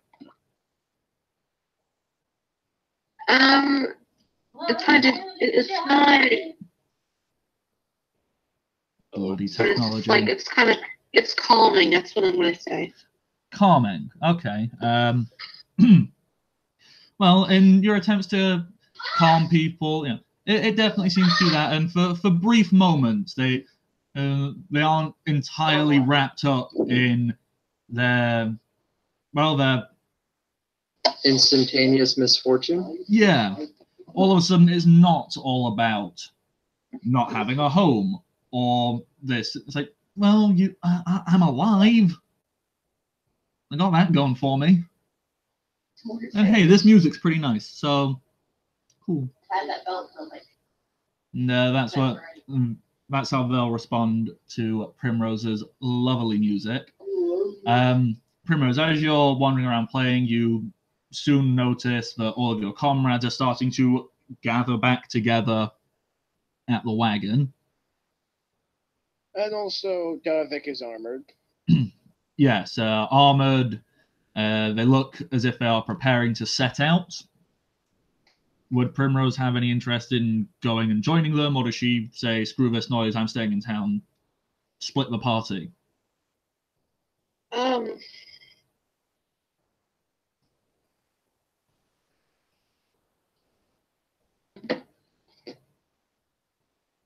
If you said anything, you lost it. Doing helping, so.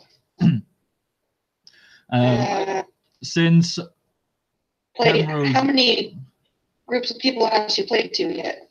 In the time everyone's been around, you will have had time to pretty much wander up and down the street and play to everyone who's not in a building.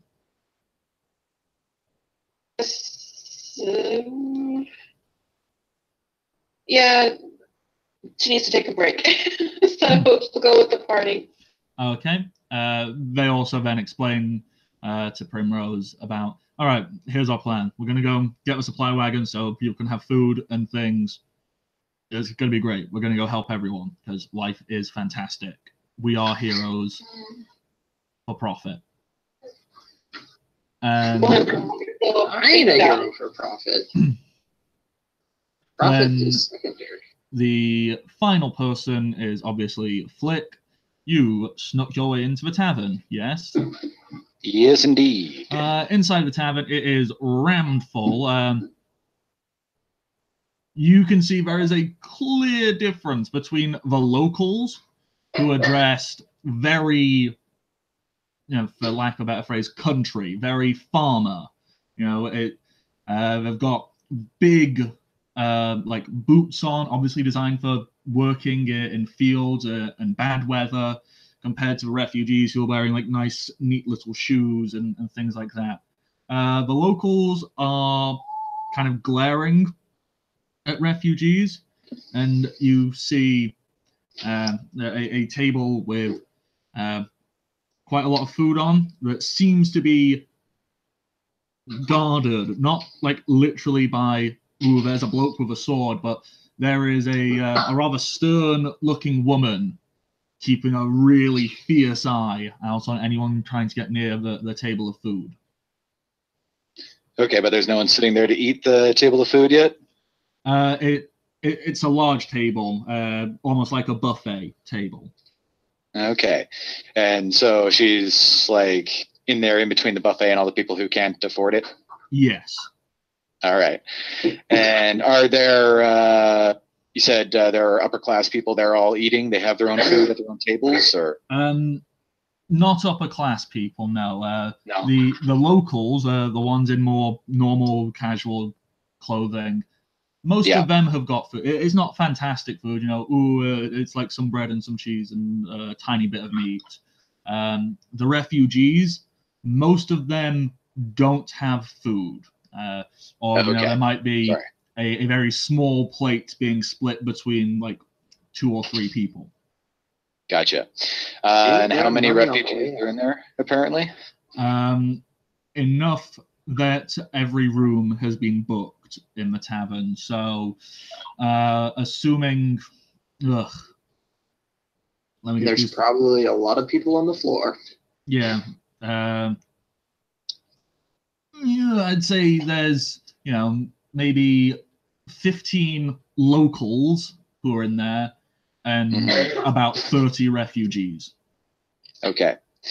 And no one looks particularly fancy or no fancy people here.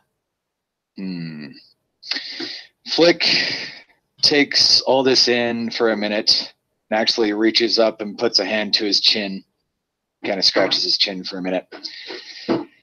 And then he twists his bag around again, and he reaches in and he whispers to Spudnik as he's reaching around for something else. And he says, well, we can't share with the old family, but doesn't mean we can't share, right? And as he walks up to the lady at the front, he pulls out the coin purse that he stole from the bartender at the Flaming Bar, the Drunken Bard, back in the last town. Mm-hmm. And he pulls out 10 gold pieces, and he says, will this get all the refugees in here a meal? She looks at this money and kind of gasps and goes,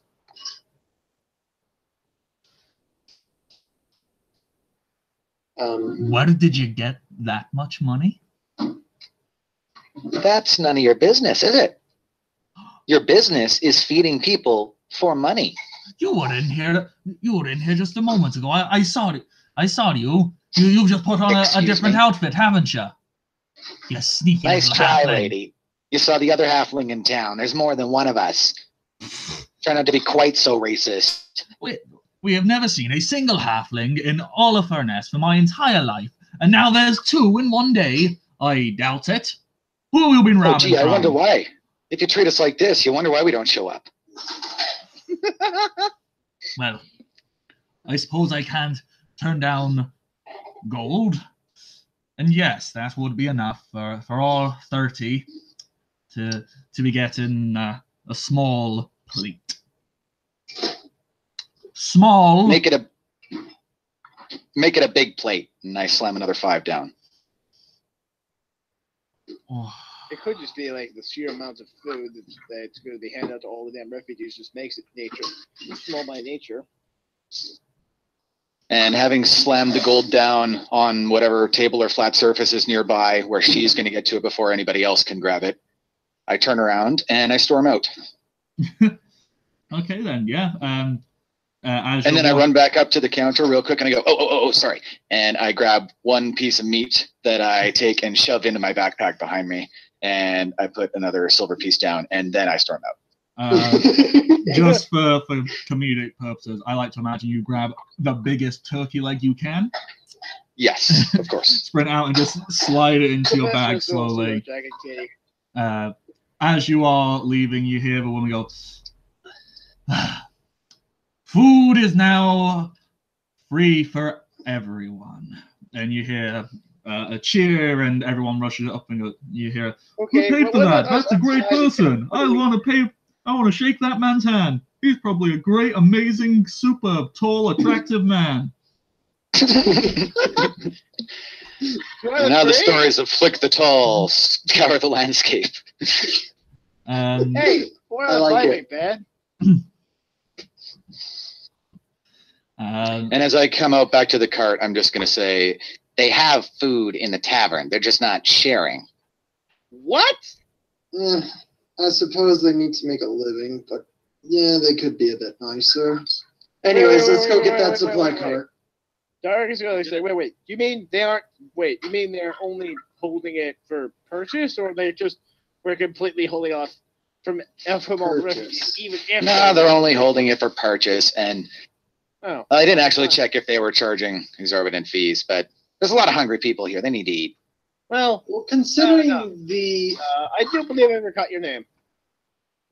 Well, I'm Flick. Nice to Dovik. Anyway, Flick, any man who throws around that much money for the good of people, you don't know that. Yeah, actually, nobody out here knows I did that. Oh, fair. Unless I guess they might have heard from inside, but they wouldn't know it was me. Well, okay, but I'm sure all the logic is that Dovik would probably assume that if you know that and you walk out of town and suddenly the issue has been solved, then you've probably either A, spent the money for the people to buy things, or B, done something to lead to the people being able to eat. Ergo, Dovik, you have Dovik's respect. You probably would have heard, because this woman she's not a quiet woman. Right. When Flick opened the door, you would have heard the cheering of, "Hooray, free food!" So, yep. You know someone paid for it. No matter how you did it, as long as like you've helped quite a few people. Ergo, you have Dovik's respect. So, with that being done, you're having your conversation about, yep, they weren't sharing, so, but there's a food supply cart. Let's go get it. Yeah. Indeed. Is that pretty much the summary of that?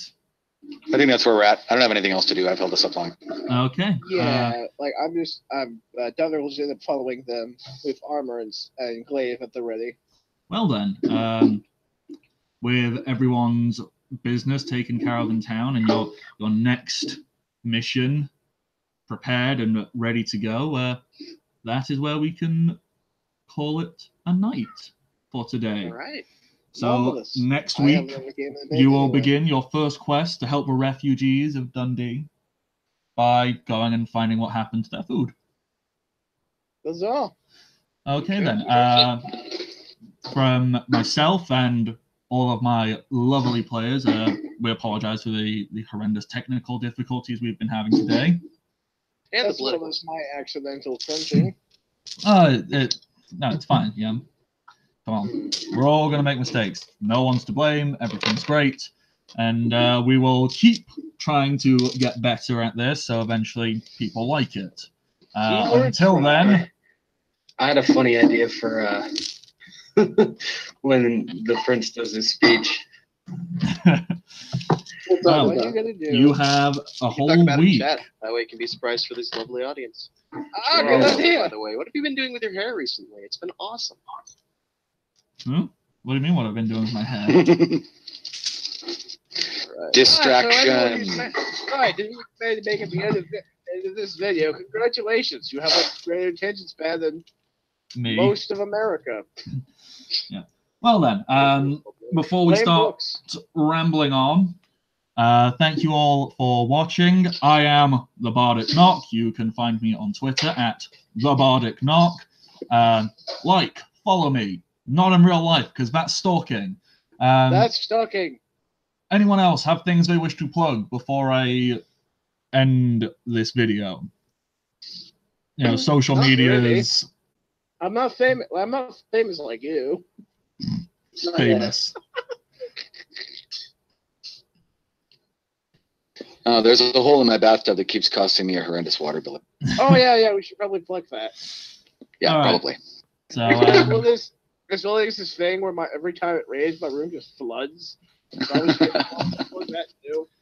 before we continue making really bad puns and attempts at wordplay, we will say good night, God bless, or whatever deity you have reverence to. You know, Good night and big balls. Or none.